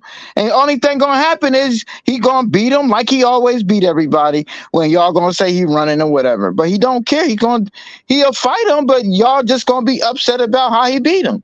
But he gonna beat Raymond, just like he gonna beat everybody else. He gonna do what he do to win fights. And then you're gonna say what I need him to do, and what I need his fans to do, stop saying he want to be a superstar. Stop saying that he want to go down as an all-time great, because all-time greats don't win like that, bro. What? Wow. Okay. I thought it was about winning. Now you got to win a certain way. No, it's about winning. It's about winning to go to the Hall of Fame. It's about winning to be considered a great fighter. But he said he want to be an all-time great fighter. By winning knockout, that's how you do that. You won't just be an all-time. You won't be an all-time great fighter by simply outpointing motherfuckers in an amateurish style, bro. You won't be considered an all-time great, bro. Well, I think we differ in that opinion because as long as he keeps winning, he won. That's what the history books look at. Did you win or did you lose? And as long as he keep winning, I say he'll be an all-time great. And I think what all-time great fighter didn't win with Flair, bro? Like, fuck all that. Like we like boxing literally is hundreds of years old. It's one of the oldest sports in the world. What all-time great fighter of recent history, because we can't go back all the way back, but in recent memory, last 30, 40 years, what all-time great fighter in the last 30, 40 years didn't have Flair, didn't win with in a certain way? Okay, but when you say Flair, he's going to have Flair against some opponents. We're talking about those elite opponents. So you got to have it against the elite opponents. He's looked great against some of his opponents. Every time he steps up to a person with athleticism and power, he don't fight the same. Why he ain't fighting? You're right. Why couldn't he sit there with Oscar Valdez and do what he did to Jamel Herring? Because Oscar probably punched harder than him. And just real quick, y'all better go look at what Andre Ward did to Bad Chad Dawson. Who the fuck y'all talking to? What are y'all talking about? Y'all better go look at what Andre Ward did to motherfucking Kovalev in a second fight. Stomping his ass to the body, standing in the pocket with that nigga, beating that nigga up. Fuck is y'all talking about, Andre Ward? Fuck y'all talking about? Rigondeaux, all-time great fighter. So Shakur is supposed to stand in the pocket with everybody. And hold on, bro. This ain't even for y'all. What do y'all mean Andre Ward didn't have no flair? He didn't win it with certain style and shit. Y'all see what the fuck he did to Carl Froch? The fuck? Boy, y'all. Carl Froch, he wasn't an elite fighter, though. Shout out to my homie Toon with the 10 piece in super chat. This dude saying Santos better than Cruz based on what? Beating Rayo? I was there live for Cruz versus Tank. Was still learning. People fell asleep watching Shakur and Santos. This cat fanned out. I mean, he a Shakur fan. He gonna do that, bro. Shout out to my homie Terence. Terence, let me I had you back up for the open panel, but let me holler. All right. Teach, talk to me, bro. What's up? Hold on, I think I might gotta Shout out to my homie Matty OL with the 2 piece in the super chat. Appreciate you, Matty. Thanks for your support, homie. All right, Teach, I'm listening, man. Talk to me. All right, I'll make it short, but when it comes to risk and the opponents, I mean, I feel that Shakur hasn't taken that much risk just because I felt that he could have beaten those guys easily. The only time he really took a risk was the last fight with De Los Santos. And that's because he's hurt. And De Los Santos does have some good attributes. And we've seen that in the fight, right? The times I thought Tank took risks, In the Cruz fight, that was a risky fight. He pulled through. On short notice too, Teach. Yeah. And what was the other fight again? The Rolly fight, that was a risk because he had to figure Rolly out before he knocked him out.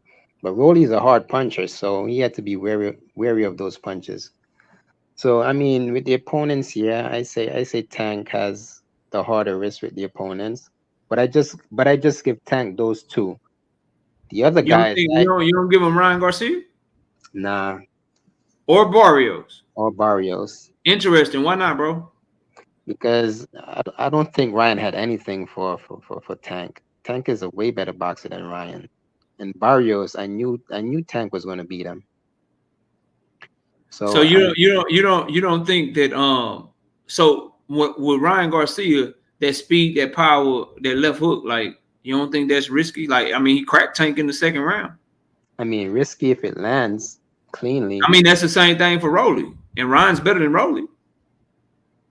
So if you consider Rolly a risk, why wouldn't you consider? Because Ryan punches hard, but Ryan is better than Rolly with his delivery of his punches, his boxing skill. He's a highly decorated amateur.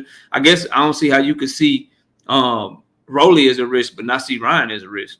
Did you think Tank became like a better fighter, or you just hold Rolly in higher regard than Ryan? I hold Rolly in a higher regard than Ryan. I just never think Ryan had anything, to be honest. I mean, I picked Devin over him too. Okay. But, yeah, pretty much those two. But the most risk I think Tank is going to take now is versus Frank. So I'm interested to see that fight. Can't wait, bro. I got somebody behind you, man. Let me get to him so I can open up this panel. You can come back if you want to, bro. All right. Shout out to my homie Teach, man. Always showing love. We got Ali. What's up, bro? I can't believe the disrespect. I can't believe. You should have said that shit. You need to go over to Mill City's comments when he did the Shakur Stevenson interview, and you need to tell Shakur to stop with this shit. He just started the disrespect by saying that dumbass shit, man. Nah, I'm not gonna lie, man. You need to be on ESPN because you fucking. I mean, like, I'm a bet on Shakur, but you just freaking murked him. I'm like, damn. This is the reason that I like him, though. I like the fact that he's taking fights that he can win because, like, with his skill set, he's not Tank. Like, we both know Tank got the power. Tank got the aggression. Tank is a killer. Shakur is not a killer. He's more so a tactician. He's a technician. So, like, it's not fair in a way. You know, this debate is kind of like, you know what I'm saying? I don't know, man. It's like, there's no way Shakur goes. He said the shit. He said it. Like, let me give you an example. Edwin De Los Santos. Tank probably would have knocked that dude out. He probably would have found his chin, put him to sleep. We know Shakur can't find his chin. You know what I mean? We know he don't have the power. He needs the speed. He needs to, he needs to win the way he wins. So, like, I ain't come on here to debate. I just came on here to say, golly, you killed my guy. Yo, hey, Shakur, I still rock with you, man, but you died in this one. I'm good, man. Let's get back to your show, man. Shout out my homie Ali, man. Shout out my homie Rolly. He say killers get beat all the time. Facts by other killers. Facts. The dude that beat him usually got to be a killer too. You know why, Rolo? Because that tactician shit. My Cash App not popping up. What you mean? It's right there in the chat. It's right there in the chat. I got one earlier from the homie Joseph. Sammy. Yeah, I got one earlier from the homie Joseph. It's in the chat, bro. That one right there on my screen. That shit working, Holmes. We got 300 people in the building. Smash the like button, bro. It's on the screen, though. Show your support, man. Hit the super chat. Hit the Cash App. Join the channel as a member. We drop exclusive content every single week for our channel members. And we got 300 people in here, so please smash the like button. If you're here and you haven't subscribed to the channel, subscribe to the channel, man. We live every Monday, Wednesday, and Thursday night at 7:30. And I drop content every single day. And I drop exclusive content for our channel members every single week. So y'all lock in, bro. Y'all tap in with us. Listen, bro. What I'm saying, Rolo. Oh, yeah, Rolo. Yeah, you're right. Killers get beat, but they get beat by other killers, bro. They get beat by other killers, homie. Come on, you know that. Cause I'ma stand on this shit, bro. I don't give a fuck how good you are, bro. Ray Leonard, fire. Ray Robinson, obviously, fire. Floyd Mayweather, fire. Boxers, tacticians. But they had to fight them. They had to be killers. Ray Leonard had to show he was a killer against Tommy Hearns, bro. Yeah. Floyd had to show he was a killer. He had to stand on some shit with Marcos Maidana. He had to stand on some shit with Diego Corrales, bro. He stood on some shit with motherfucking Miguel Cotto. He had to stand on some shit with Canelo, bro, right there in the pocket with them boys. Right there mid-range with them boys. Everybody, bro. I don't give a fuck how cold you are. And this is what y'all don't like. I think a lot of people are casuals, bro. A lot of people are not really students of the sport and haven't really been following the sport for a long time. And what you gotta understand about all these slick ass fighters that you like, bro, you know, the Devin Haney's that people like, the Shakur Stevensons that people like and shit. What you gotta understand about these fighters is it's gonna be somebody, bro. Somebody. And I tell you who that somebody is. It's either gonna be two things, right? They either gonna encounter a fighter that's gonna be like, I don't give a fuck about all that boxing shit, nigga. You gonna fight. And they gonna make that motherfucker sit down and fight because they gonna sell out to make that motherfucker sit down and fight. Right? That's the first thing. The second thing. Right? The second thing. If it ain't the fighter that's making you sit down and fight, keep on running around that ring, bro. Keep on running around that ring like Guillermo Rigondeaux and shit. And watch how a promoter gonna drop your ass. It's gonna be hard for you to get fights, hard for you to get a deal. Promoter gonna sit your ass down. Look, bro. We can't keep putting you on these cards. We can't keep putting you on these cards losing money, homie. And so what ended up happening later in their career? Fucking Erislandy Lara, Guillermo Rigondeaux, the motherfuckers changed their whole fucking style, bro. And Rolo, I feel you. You right. But what if that killer can box? What if that killer can box like Tank? Then what? Anyway, bro. Shout out to my homie Sammy Williams. 5-piece. No biscuit in that cash. I appreciate your support, homie. Appreciate your support. All right, I'm gonna speak on this last topic real quick. And then I'm gonna drop the link for the open panel, bro. Anybody want to come up here? We'll do I only speak on this for a few minutes, then we'll get to the open panel for the rest of the show. Look, bro. We about 12 days away from this Tank Davis Frank Martin fight. I'm sensing a lot of nervous ass energy and shit, bro.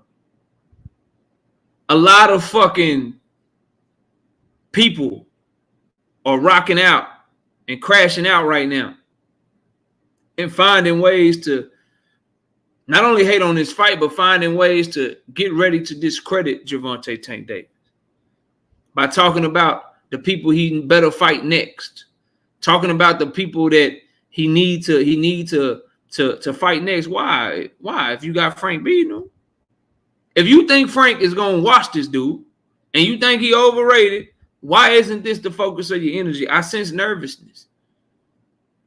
Legit, bro. I legit have heard and with my own fucking ears, Devin Haney fans now rocking with Loma. Like, oh shit, when Loma and Tank fight, I got Loma. Like, what? All the shit y'all say about Loma through the years, bro. And now you rocking with Loma. Like, it's starting to get a lot of fucking, it's getting weird out here, bro, as we get closer to this fight. And here's why it's getting weird and why I think it's nervousness, because people got to admit that you wrong. Because he stopped Ryan, made Ryan quit. What if he stopped Frank? Then you're going to be looking like a fool. Then what if you announce the Loma fight next? And then you start looking at, Okay, he fought Hector Garcia, then Ryan Garcia, then Frank Martin, then Lomachenko. God damn. God damn. And then he made the fight with Shakur. Then he fought Williams and Pater. That resume you're gonna start being like, okay, what the fuck? And he's stopping all of them. People are getting nervous because you know how good the young man is. That's why every time your favorite fighter fights a fighter, it's a good fight. But when Tank Davis fights him, it's a trash fight. If you're a Shakur fan, you were excited about the prospects of Shakur Stevenson fighting Frank Martin. It was a great fight to you. Vacant WBC on the line. Frank Martin is a top contender. Oh, that's a good fight. The moment Tank and Frank get announced, Frank is trash. He's shitting on. But your favorite fighter is fighting the motherfucker Frank Martin just beat. Nelly, what's up?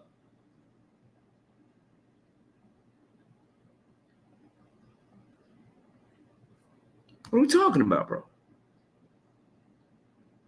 So I'm starting to see a lot of nervous shit. And then you get to worrying like, yo, Frank is an athletic southpaw. My favorite Shakur is an athletic southpaw. My favorite Loma is an athletic southpaw. What the fuck is Tank getting ready for? He's about to put me in a situation where I have no fucking leg to stand on criticizing this motherfucker. Everybody gonna know I hate him. I don't want him to know I hate him. I want him to think it's constructive criticism. That's what's going on with y'all right now, bro. That's what's going on with y'all, bro.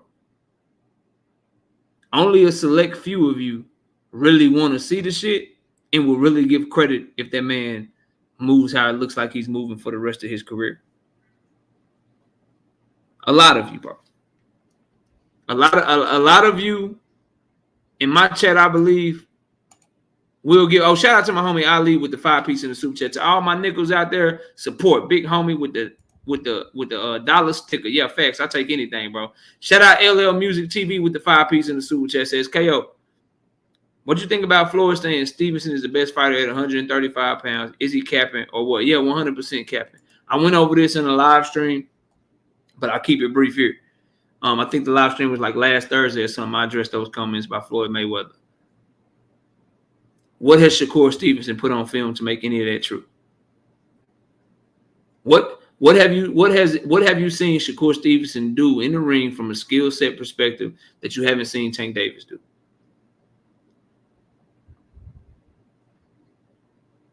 Tank Davis transitions from defense to offense better than Shakur. His defense is much more explosive because with his defense, you got to worry about what's coming back at you. Tank Davis has showed a higher ring IQ and adjustments than Shakur Stevenson. Like, legit LL Music TV. I've asked this question. I've yet to get a concrete, definitive answer for someone point me in the right direction. What have you seen Shakur Stevenson put on film that you haven't seen Tank Davis do? But I can just rally off a bunch of shit I've seen Tank Davis put on film that Shakur Stevenson hasn't put on film. So I don't think Shakur's done nothing in the ring to show that he's more talented. He's a very good defensive fighter with some good distance control and some above average counterpunching ability and just average power at best. And my boy Blunt, he right. He says Shakur better counterpuncher. Cool. Can you point me in the direction of him throwing the counterpunch like what Tank Davis threw to knock out Leo Santa Cruz? Or what Tank Davis threw to knock down Mario Barrios to the body? Can you point me in the direction of those counterpunchers? Those counterpunches, please.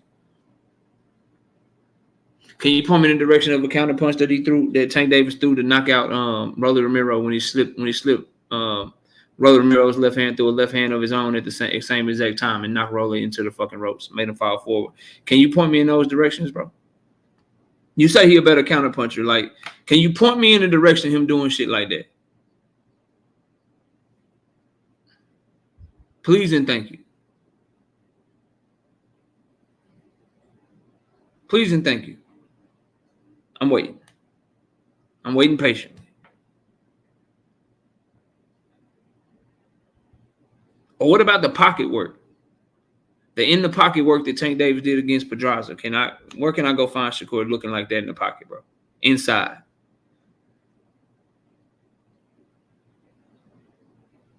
Teach, we talked about this, homie. The stats disagree with you. One is 47.7. I think Beezy said the other one is 47. But then you add to the consequence of Tank Davis's counterpuncher. Tank Davis counters you with a left hand, probably going to sleep. Shakur counter you with a left hand, you're going to keep walking forward. But that's what I think, bro. I think that the skills aren't close to my eye. Hopefully Shakur has an opportunity to prove me wrong. But I don't think he's nearly as skilled as Tank Davis. And he's definitely not as talented as him. So if they both working hard, staying in the gym, it is with Shakur got an inside game. Look, he fought real good on the inside against Caraballo. He was sloppy on the inside against Conceição. A lot of them punches were below the belt. He wasn't accurate. He was rushing his work. He was too focused on trying to push Conceição back and show physical strength and pivoting off. I would like to see him take angles, throw combinations on the inside. He fought good inside against Caraballo, though. I liked his work on the inside against him. But his work on the inside against Robson Conceição was sloppy, bro. It was sloppy. Sports, as I say, Tank losing would be the best thing for boxing. Crazy. See, told y'all, people getting nervous. It'd be the best thing for boxing if Tank Davis lose. Okay. All right, bro. Like, I don't know why you would think that. Boxing is better when the guys that generate revenue are winning. Like, if Tank wins and fights Lomachenko, that's a bigger fight than Frank winning and fighting Loma. Like, I don't know what the fuck you talking about. Tank wins and fights Shakur. It's a bigger and better fight than Frank getting the Shakur fight. That's a crazy comment right there. That's a crazy comment. It's better for everyone's legacy if they beat Tank. That's some hating ass shit right there, boy. But anyway, bro, let me take this link out the chat for smoke, because don't nobody want no smoke no more. So let me take this one out, unpin that one, and now we have open panel. Let me copy this shit. Panel is now open.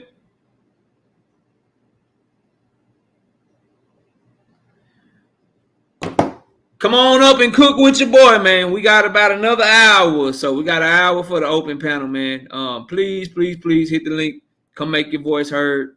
Panel is open. I can fit 9 people up here. So everybody's welcome for all of y'all that want to come, bro. We got my homie Ali. What up, man? I'm putting money on Tank next week, man. I don't give a fuck. Like, I mean, I'm gonna say right here, Tank, he definitely is the truth. I just like, this is my problem with Tank. And I said this before. He's got better and better with every fight. But like, sometimes there's 2 Tanks. But both Tanks are killers. But sometimes Tank will give up a round or 2. Like, he's like, I don't give a fuck. Like, he did that with Isaac Cruz, and he did that with your boy, even though he finished him in like round 9 or 10, Hector Garcia. And that's the only thing that I don't like about Tank and that I actually like about Shakur. Because Shakur is a point fighter. He's trying to win every round, win every point. Tank is trying to knock you out, and his whole strategy is like, all right, I'm gonna look the counter and I'm gonna hurt you.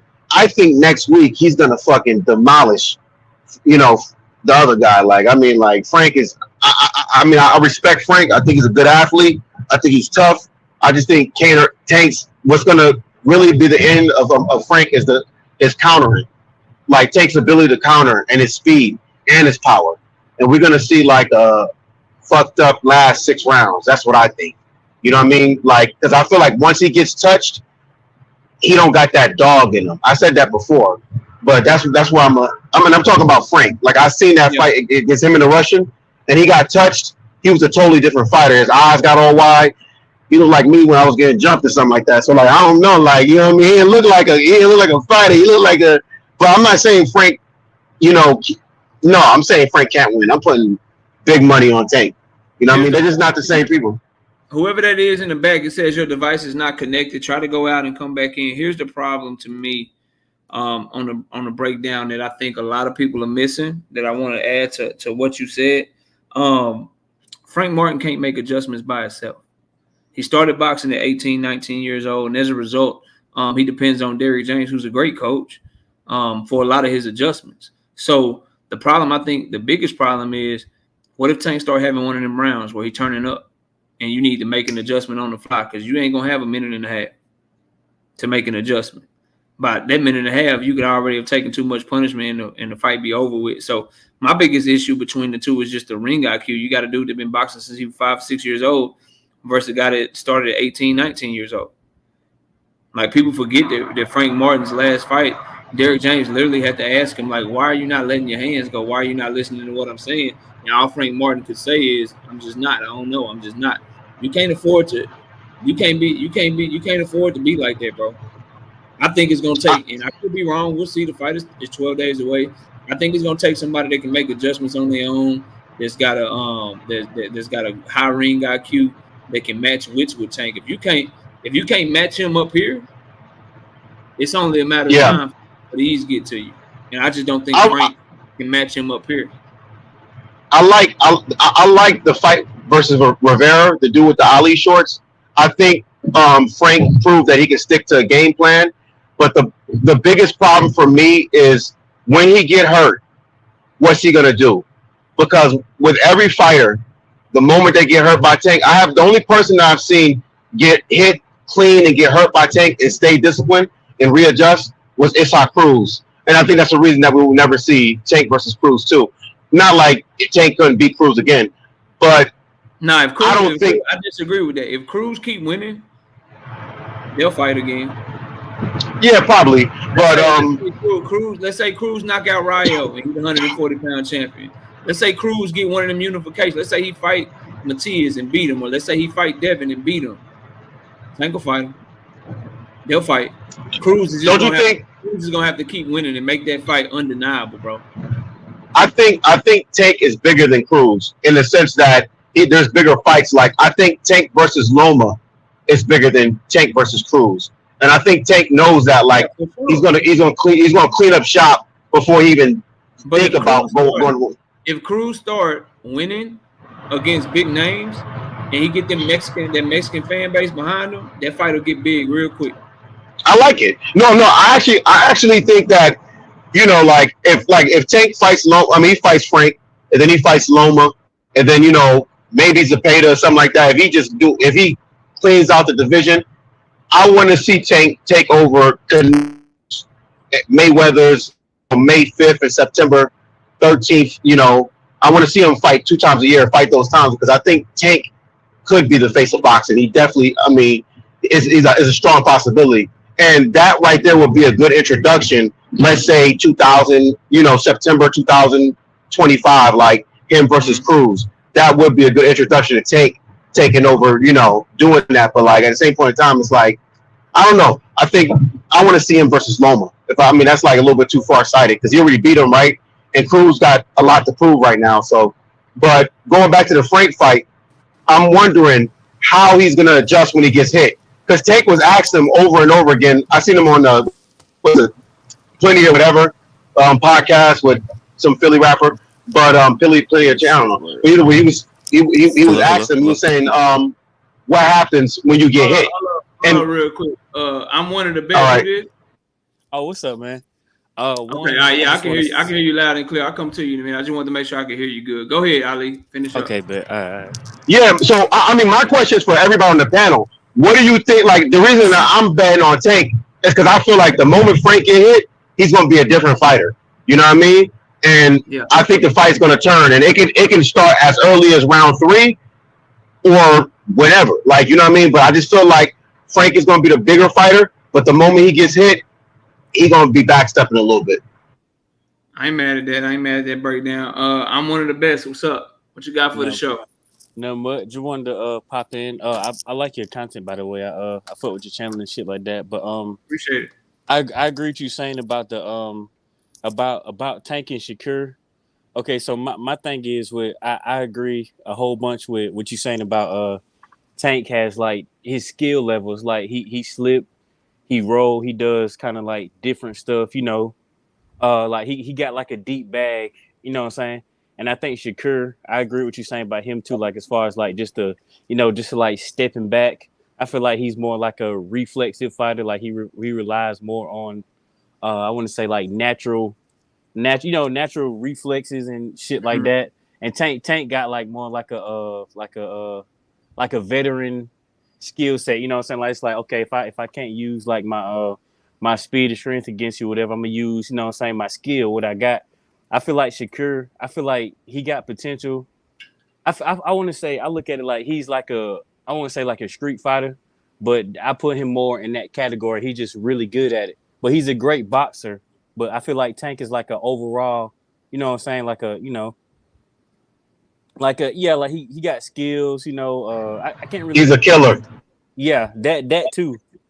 And about him and Frank, I think he probably gonna I think it's gonna be a good fight. I don't think Frank is no scrub, but at the same time, it's like Tank. So it's like with the accuracy and the precision he has, like you said, the setting up shots, the power, you know what I'm saying, the killing instinct. If Frank can get past that, which I feel like it's gonna be really hard to, I think if he can pull it off, it'll be like a decision. I don't think it's gonna be no knockout, but if Tank go in there and be Tank, it's over with.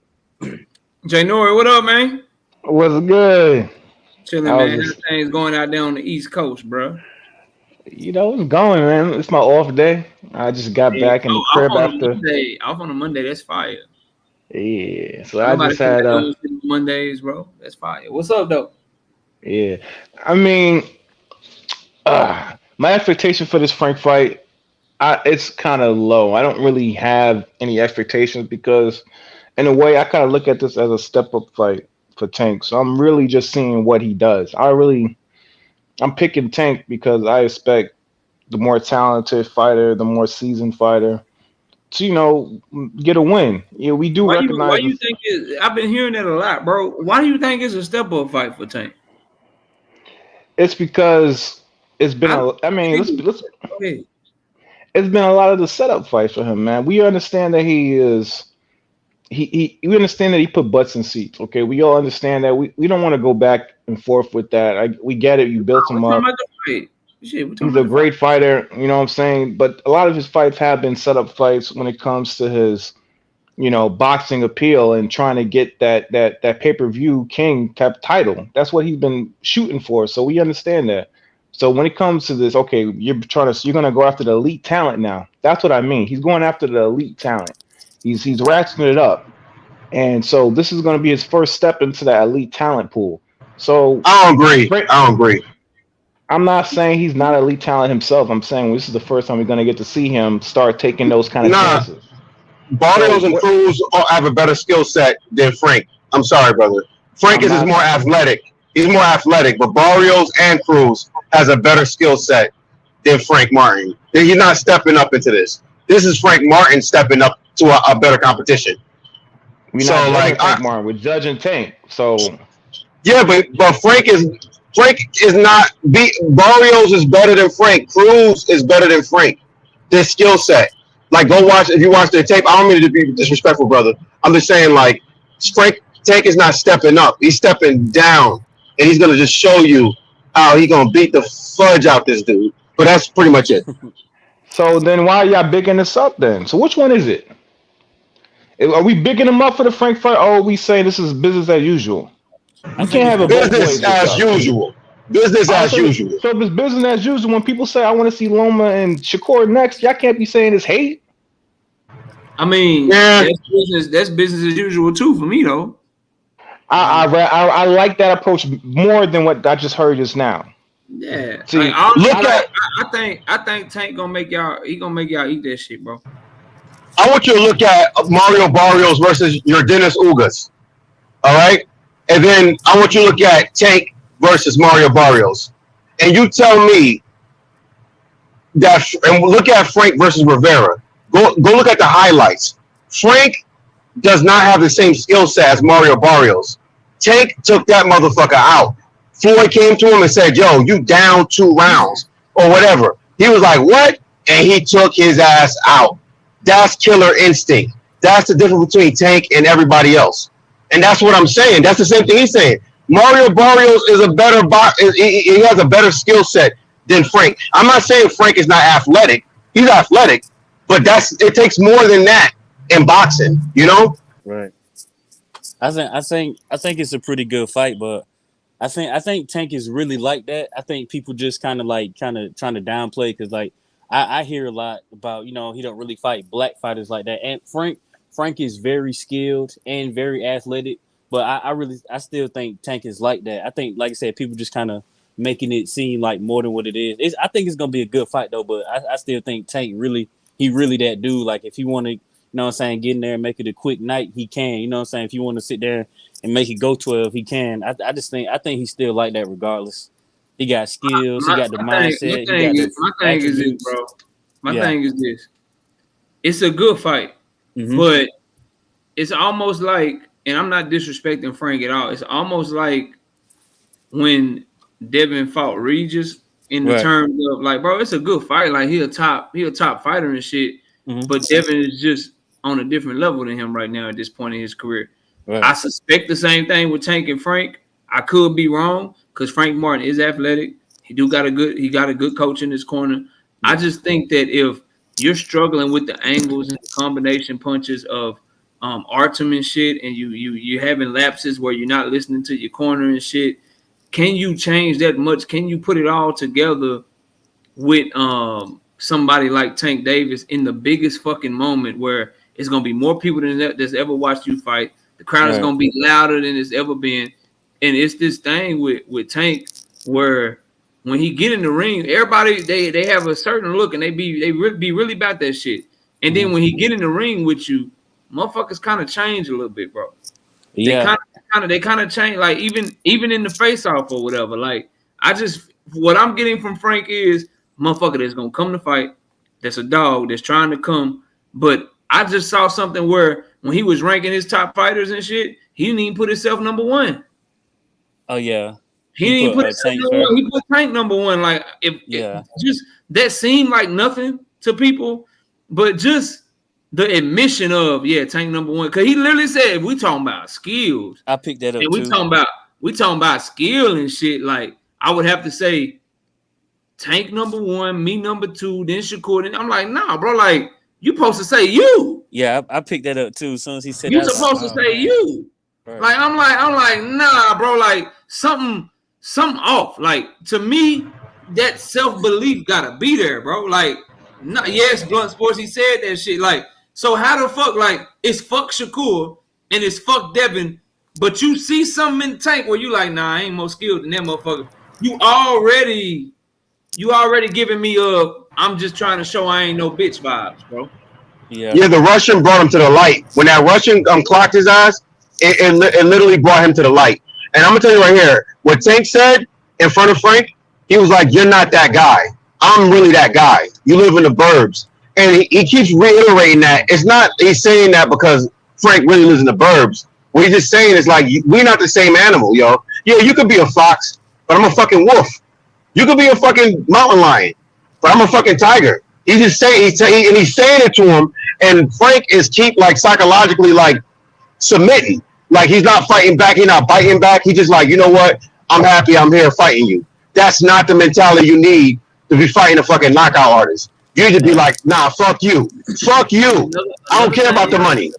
Another thing y'all gotta understand, bro, Frank, he got them cheekbones and shit, and his shit, he ain't got the type of structure for that type of punishment, bro. Like he swell up easy, he cut easy and shit. That's not the motherfucker you want to fight if that's what you got going on. And we got to talk about, bro, it's different when you facing somebody like Beterbiev with them 10s on or them 8s on or whatever. I think they fight with 10s at light heavyweight. Somebody in the chat correct me if I'm wrong. Or you got a Tank Davis or a Monster Anyway fighting them with them 8s on, bro, with no headgear. Yeah, that shit a little different, bro. And Tank speed and power is abnormal. That shit is not above average. That shit is abnormal to me. It's stupid. It's not just like, he's faster than the regular dude or stronger than regular dude. That shit is abnormal. Like his speed, strength, reflexes, all that shit is crazy. With skill on top of that and his mentality, it's like, that's gonna be hard. What I'm looking at is X's and O's here. because you have a fight where you have two southpaws, both athletic. So I'm watching this fight basically to see what Tank's gonna bring to the table in this situation. Because I'm gearing up for the Shakur fight. I'm not picking Frank, but I expect to see Tank make some adjustments and show that he can still take the jab away when he's not fighting an orthodox fighter, where he can use his southpaw lead jab to kind of stick and move and kind of take the other guy jab away. Can you do that when it's a southpaw in front of you? Can you take the jab away? Can you apply pressure without getting touched up too often? Are you gonna get frustrated when the guy is like pivoting out of the pressure and pivoting off the ropes? Are you still gonna be able to make those execution? Yeah. I'm gonna tell you something to look out for. Pedraza turned southpaw against Tank, and Tank Davis showed a phenomenal power jab in that fight. He might do that shit, and he might do what your boy did to Earl. He might that's what I want to see. That's what I'm looking for. And then go watch him, and then again go watch the Hector Garcia fight.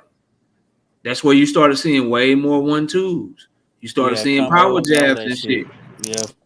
Like forget taking your shit away. He might fuck around and just sit there and out jab your ass.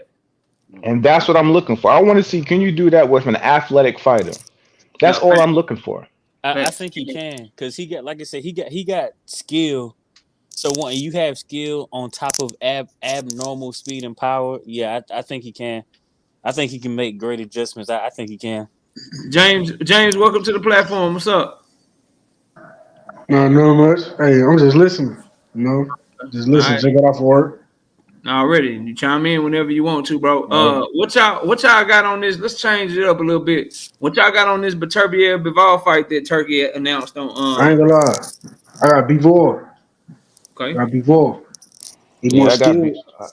Go ahead. No.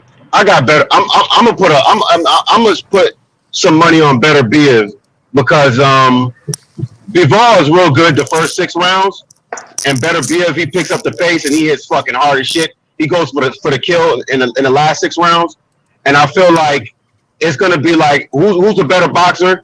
It's gonna. I mean, like, this gonna sound stupid, but this fight that I just watched this week with Dubois and Filip Hrgović, I honestly think that, I'm not saying that Bivol is like a Filip Hrgović, but he definitely plays the back foot a little bit more in the lateral rounds. When I think his whole mindset is, I'm gonna get 7 rounds and then I'm gonna try to not get hurt, but I'm gonna still be there to stick. And I don't know. I can see Beterbiev hurting him. I mean, even though he has a better skill set, I can still see Beterbiev hurting him. The thing is, Bivol, he can hurt Beterbiev too. Because Beterbiev, he get reckless, and I've seen like his last few fights, like he used to get dropped, get caught with some shots. Sometimes when he throw that right hand, he come in lunging in, and Bivol, he a good counter puncher with the footwork. See, a lot of people, y'all sleep on Bivol because a lot of people, they say he don't got no power, but he got some power when he sit down on his shit. I ain't gonna lie to you. He don't got Beterbiev power, and I'm gonna say this right here. I seen him get. Hold on. Go ahead. Hold on, you gotta think about it though. It's like the same thing with Gervonta versus Romero. Romero, he hit way harder than Tank, but Tank had just enough power to put him to sleep because Tank is still a power puncher. Oh, who hit harder? I don't agree. I don't agree. I'm talking about Romero. Like, Rolly? Rolly. I feel like he punch harder than Tank, bro. He's bigger. He's bigger than Tank, but he don't hit harder than Tank. No, I feel like Rolly hit harder than Tank, but Tank like skill and technique. Based off of what, bro? No, I'm just saying based on like it was an interview I was watching with Tank, the dude, he asked him out of everybody you fought, like who cracked you the hardest, like who you had to respect, and that's when Tank said, I ain't gonna lie, I had to respect Rolly because I feel like his power was strong. You feel me? But does that mean he hit harder than him though? I think the thing with Rolly is, I don't know if people look at it how I look at crazy shit. Rolly, he hit hard because he swing mad fucking wild. Like if you swing wild as fuck, of course you're gonna hit hard. Tank got power with clean shots. You can hit hard with clean shots. I think your power is stupendous. There's no metric when you go by knockout percentage, when you go by putting people to sleep, when you go by anything that we use in boxing to grade power. There's no metric that says Rolly punches harder than Tank Davis, bro.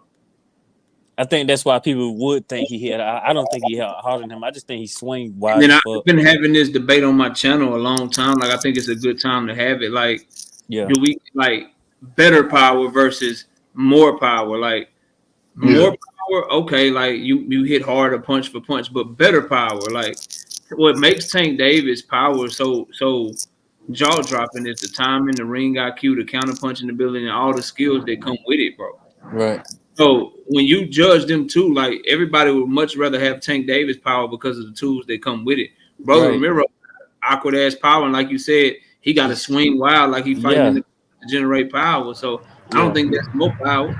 Yeah. I mean, he don't swing that wild. He cracked Tank with a 2-1 clean. It wasn't. Hold on, it wasn't no windmill shot. He cracked him with a 2-1 clean. But if you look at Rolly punches, his shit stiff as fuck, sloppy as fuck. Tank shit clean. Like that 2-1 wasn't sloppy. When he caught him with that shit, when he hit that feint, got Tank to the ropes, hit him clean with that 2-1. That shit looked pretty good.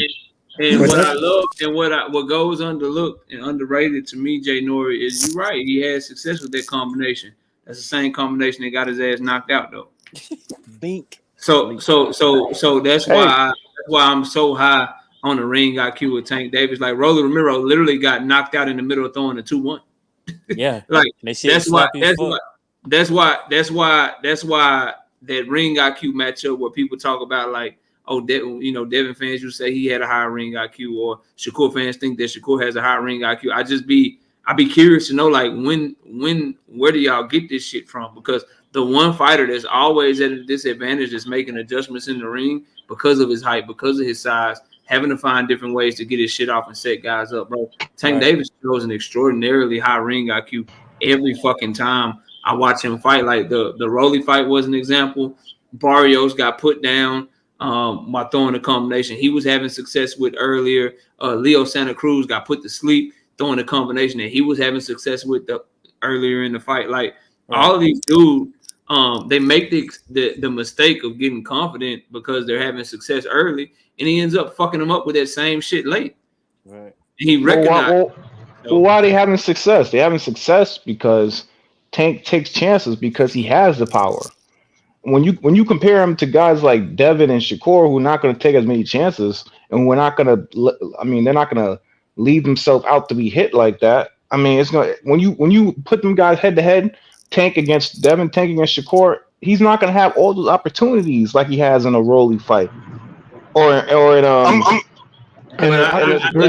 Frank Martin fight. He's not going to give him those opportunities. I disagree, and I'm going to tell you why. Shout out not me with the 5-piece in the super chat.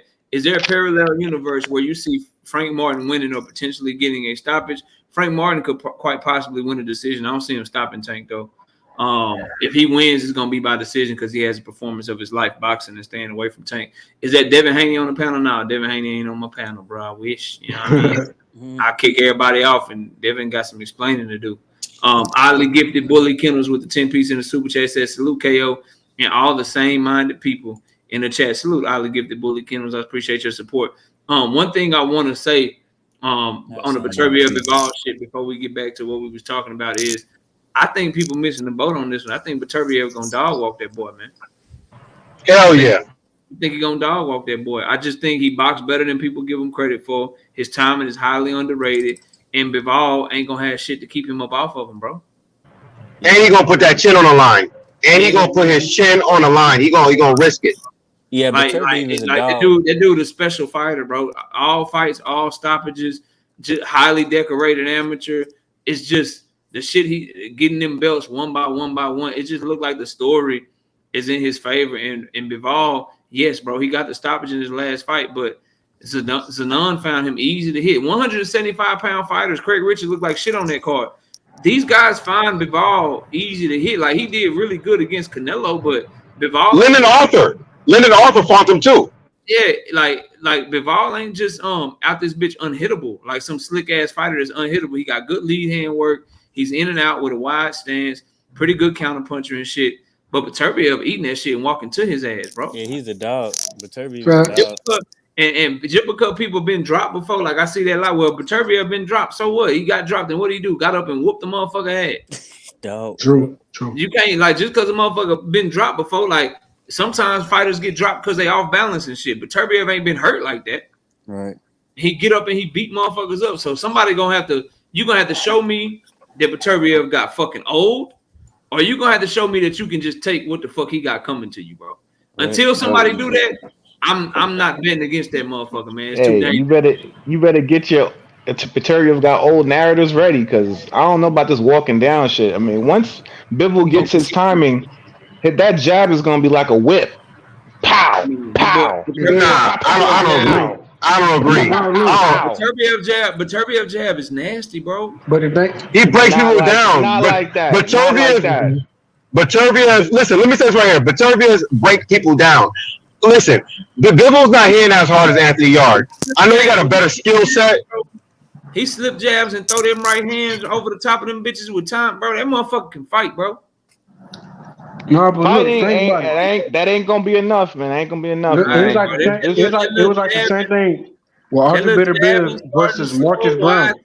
In and out shit, man. That's not gonna be enough to keep that boy up off you, man. He ain't gonna try to keep him off him. He gonna put him in that vortex, and he gonna have him. I don't know if I should go in. I don't know. I should back up. I don't know what the fuck I should be doing against this nigga. Let me tell you something. My boy Bivol, he gonna Canelo something.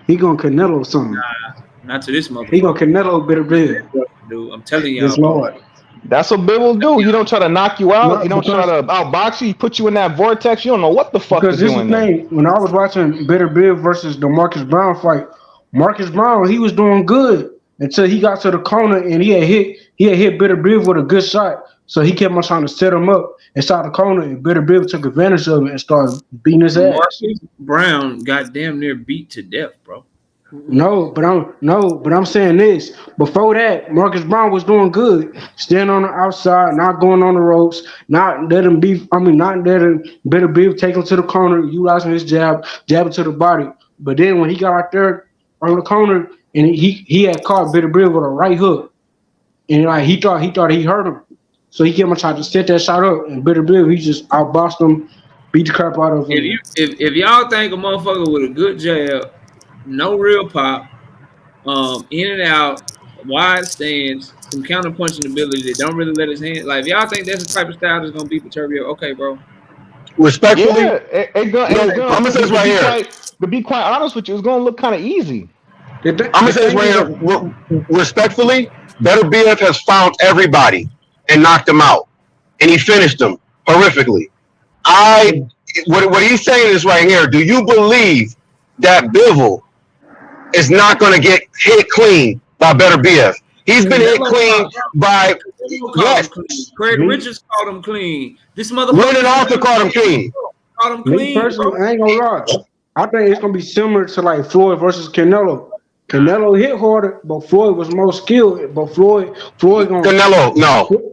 Yes, Bivol is not Floyd good, bro. I say Bivol. Not to mention that Beterbiev, he takes breaks in his fight. So Bivol don't take no breaks. This dude is not he do take breaks. Just like David Benavidez, and he turned up. Yeah, he old as shit. He old as shit. He take middle round breaks, and it's cool because he usually gets the knockout. This fight gonna be different. I sleep it on his power, bro. Let me say this right here. You said. Wait a minute, you're saying, listen. Paul just got his first stoppage in 6 years. Shit, he's sleeping in 6 years. And let me say this right here. You saying that Bivol don't take breaks. That's when he lose round. I mean, listen, the reason that he got caught by Lennon Arthur and in the middle rounds got competitive is because Bivol takes breaks. This is what makes the fight perfect. Bivol takes breaks in the middle rounds, and that's when Beterbiev picks up the pace to stop you. So I think Bivol's going to win maybe a round or 2 or 3 in the first 3, and then come round 4, he's going to be in his face, and he's going to be trading like he always do. Because everybody, like, Bivol is a good boxer. Yeah, we know this shit. But he trades. He does this all the time. He trades. This is, between the trade, I believe this is when he's going to get caught, and he's going to get hurt. I mean, the only reason I say it is because 39 people got caught and got hurt. What makes you think Bivol's not going to? He takes punches to the face. At the end of the day, people are making a mistake with Beterbiev on his footwork, his counterpunching ability, his timing, and his jab, bro. I think y'all are gonna be surprised. That motherfucker can box with Bivol, bro. But Bivol, and one more thing too. Here's what it boils down to for me, right?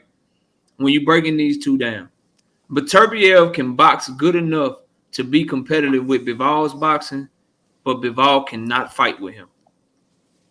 Advantage Beterbiev. Beterbiev has a good enough jab. He's technical enough. His footwork is good enough to where he can be competitive boxing. Hell, there was 4 or 5 rounds where Zerto was competitive boxing with Bivol. He's good enough to box a little bit, but Bivol cannot fight with him on any universe, bro. That's why I give Beterbiev the advantage. It's similar to me. They don't fight the same, but it's similar to the Tank and Shakur breakdown or the Tank and Devin breakdown, to where Tank can box good enough with them to where he'll have moments where he's competitive at mid-range with them, where he gets his shit off too.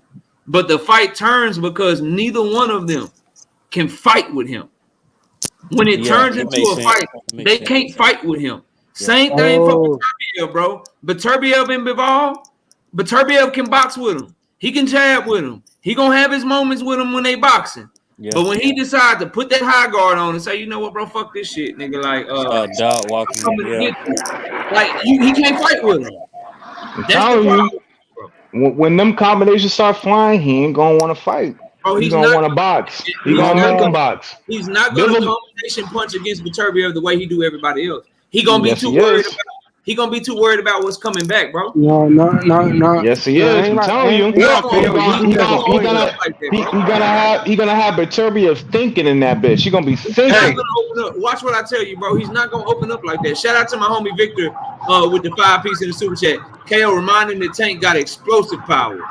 Get it? 100. Shout out to Victor, man. No, but I ain't gonna lie to you. Well, after Beterbiev, he can't box. Cause I was watching the Usyk fights, and I ain't gonna lie. I feel like he beat Usyk, though. They robbed him. Usyk was doing good, though. Keeping him. I think the problem with everybody. I think the problem with everybody on the panel is y'all not taking. You're talking about Bivol like he's like this defensive like god or something. This dude is not Andre Ward. He likes to be in there and trade. And that's where that's why I agree with KO. I think Beterbiev is going to beat him because it's that I'm going to go in there, I'm going to trade, like you said, I'm going to throw these combinations.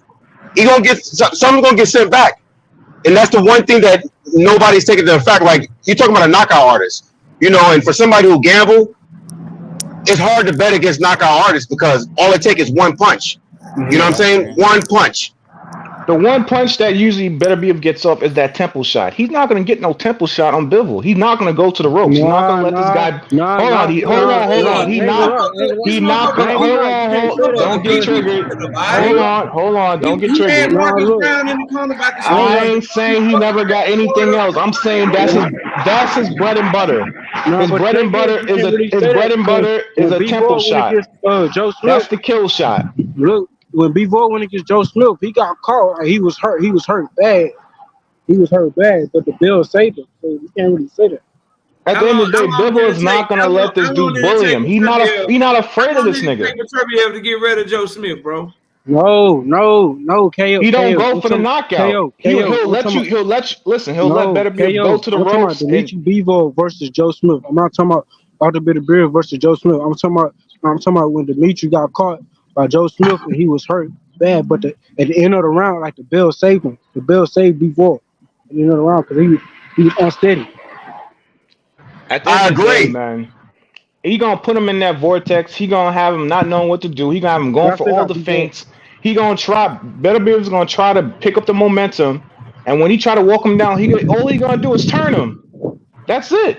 Turn him again, put him back in the vortex, back to boxing. He gonna try to start fighting. He gonna let him come. Man, he gonna counter, turn him again, back to boxing. He gonna stifle him. He gonna stifle anything he try to do. So.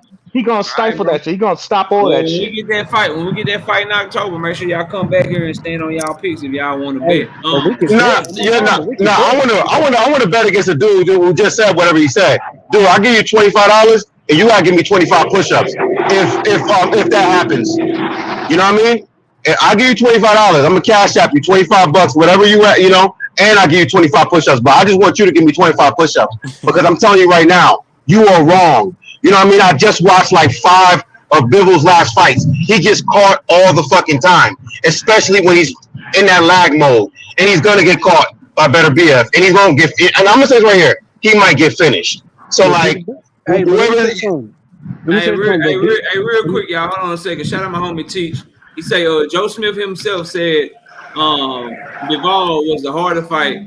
Go watch his interview. I don't need to watch his interview. I watch the fight. If Bivol was the harder fight, how come he lasted so much longer? That boy was getting knocked around the fucking ring. You're not thinking about the mental strain that Bivol's gonna put on Beterbiev. It's gonna be hard. You the knockout artist. You're gonna try to find. I gotta figure out how to get to this nigga. Y'all think he just gonna walk into the kitchen and that's gonna be it? It ain't gonna work like that. I think every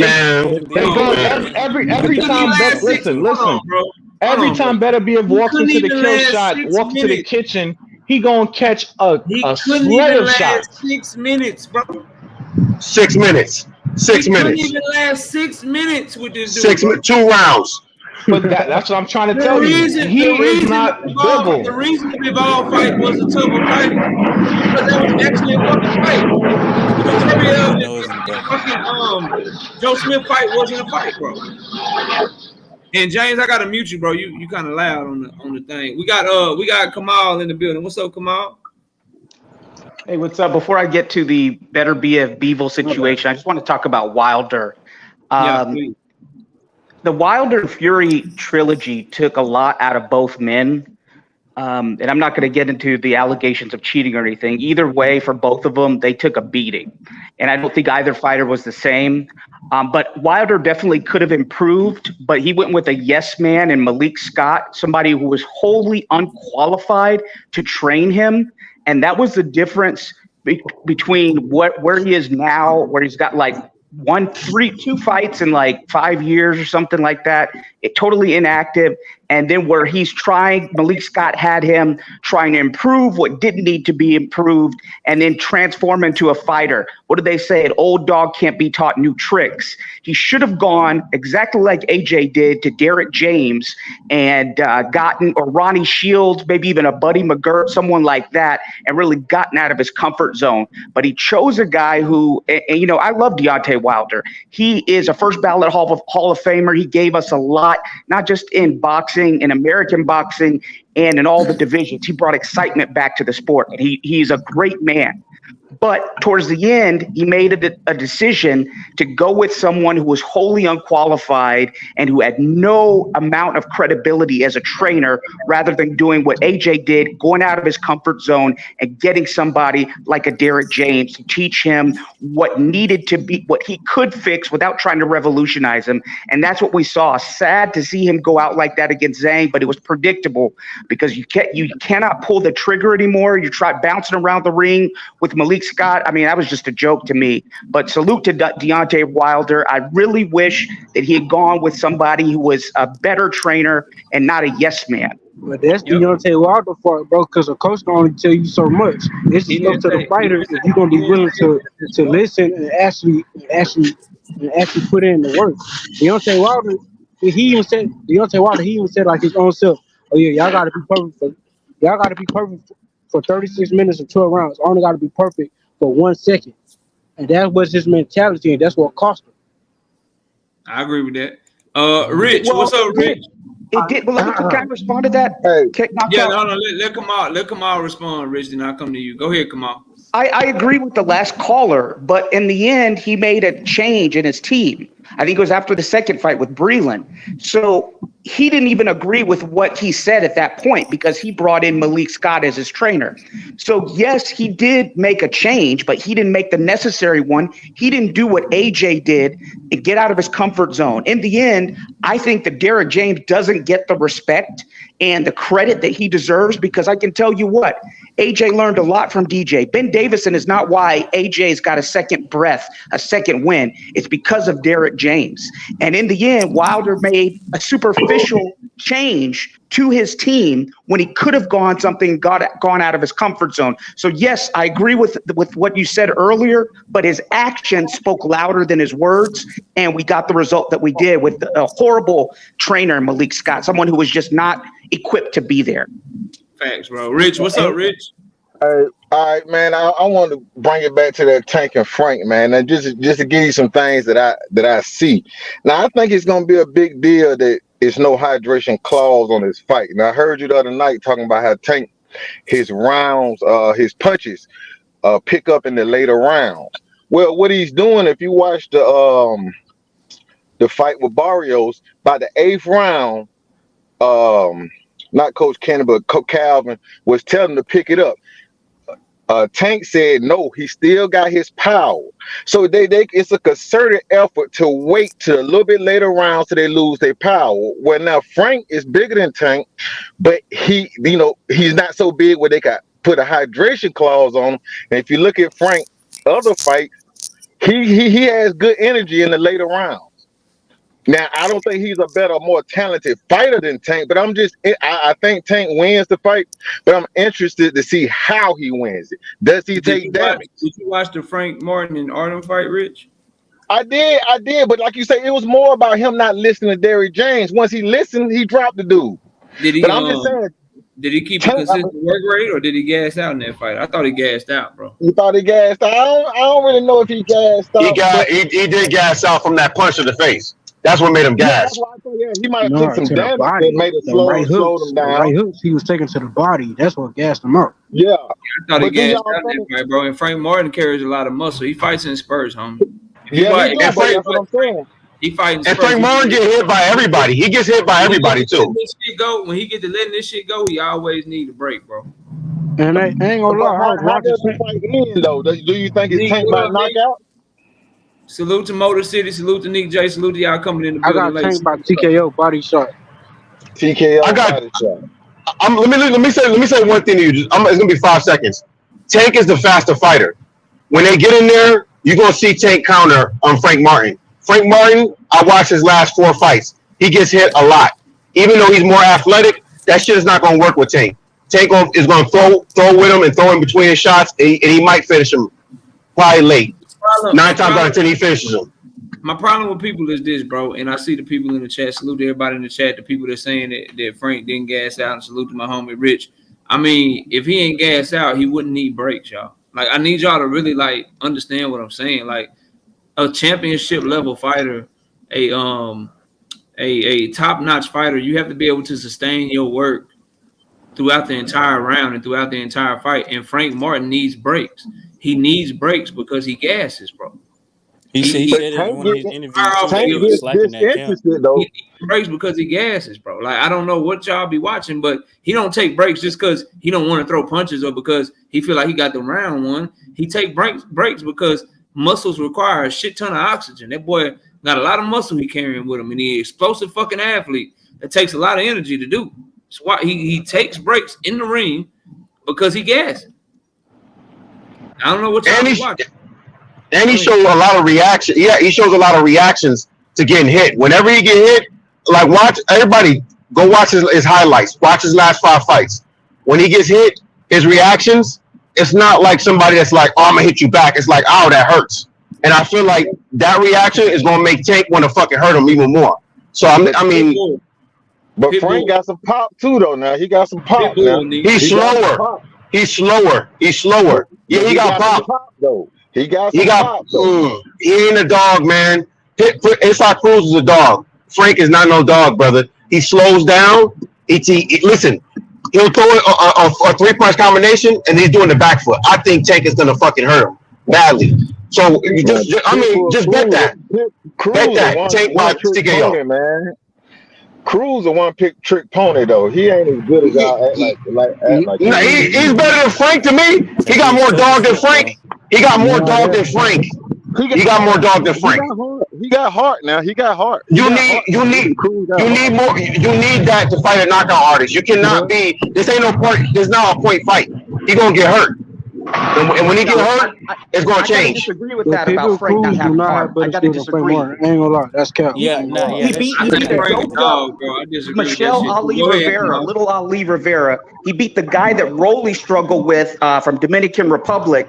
He beat Artem when he was down on the cards, and he finally listened to DJ. The dude has heart. He does have dog in him. He's one of the top guys at 135. There's a reason Errol Spence signed him and Derrick James agreed to continue training him. The guy, let's not discount him. I will give you that he's very muscular. So maybe this fight does look like, I don't know if y'all remember Samuel Peter versus the Klitschko, where Samuel Peter was wearing down the Klitschko. I'm not saying Tank gets knocked down or anything, but he got tired because his muscles were so big. So going back to KO's point about Frank being so muscular, that oxygen depreciates in his body. But let's not make a mistake, man. Frank has had a tough schedule, much tougher schedule than Shakur.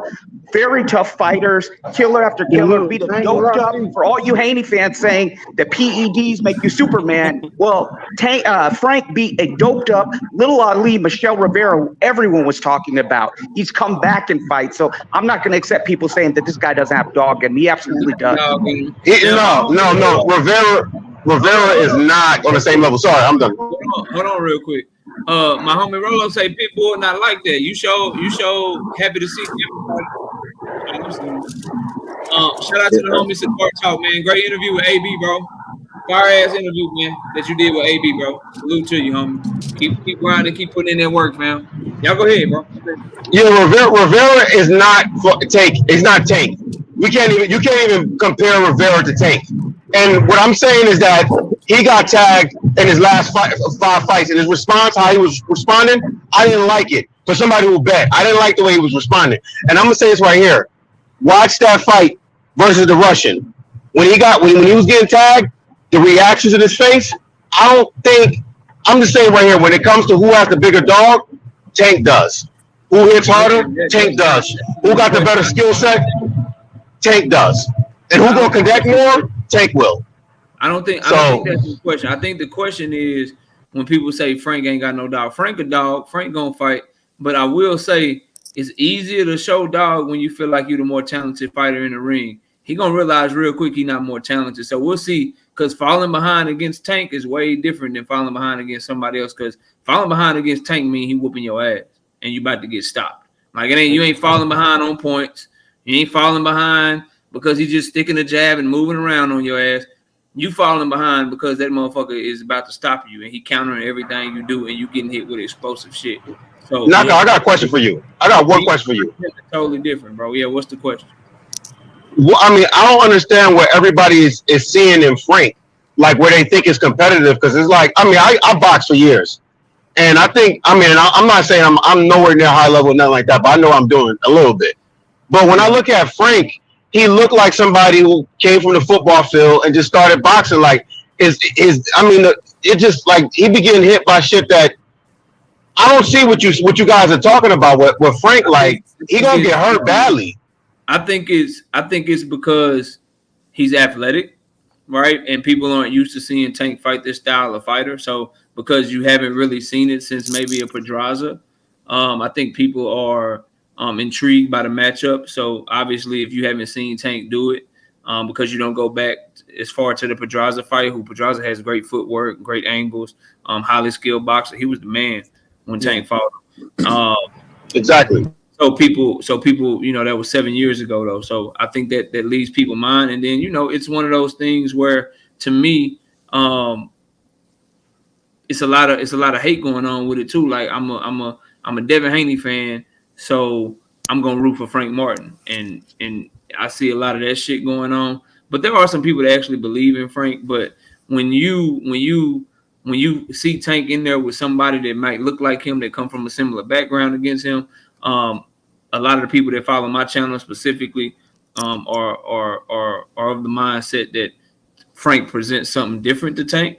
But me personally, I don't think he has better footwork than Pedraza. I think he is a really good athlete, but I also think that fighting in spurt shit and needing your corner to make adjustments for you, I think that shit is not going to work against somebody like Tank Davis. Because let's just be real, Frank is kind of similar to and Derrick James, to his credit, like he's very high IQ, but that's all when you talk to a Bud fan, that's what they would say about Earl Spence. When you talk to people about Jamel Charlo, that's what they would say about him. Like Derrick James fighters, for whatever reason, they always looking for his instruction and shit.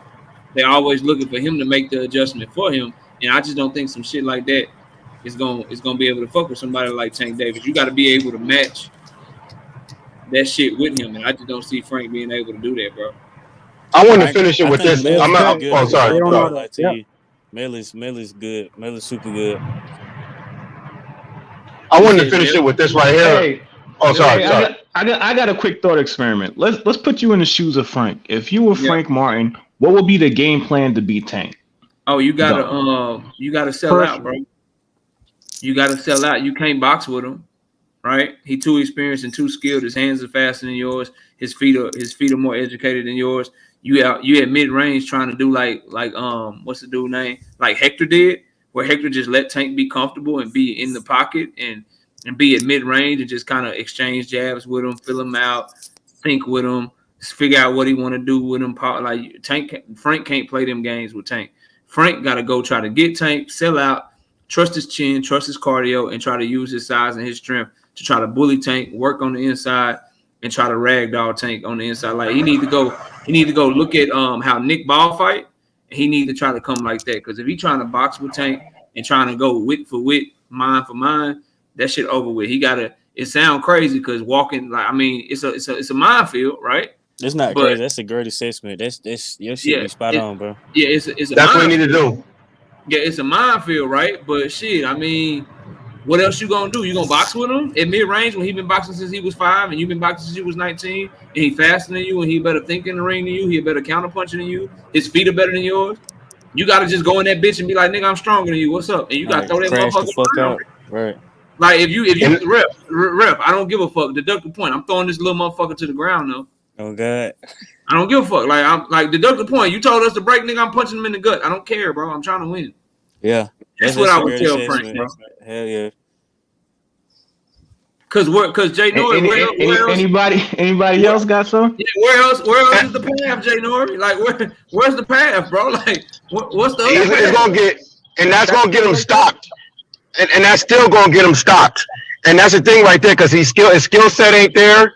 I mean, like, everything he said is accurate, but like, it's still what he's saying basically is he need to throw a Hail Mary shot. It's not gonna happen, man. If the skill sets is different. On your way in to do that shit, he got. On your way in to do that shit, Tank can plant his feet and throw some shit that you don't see.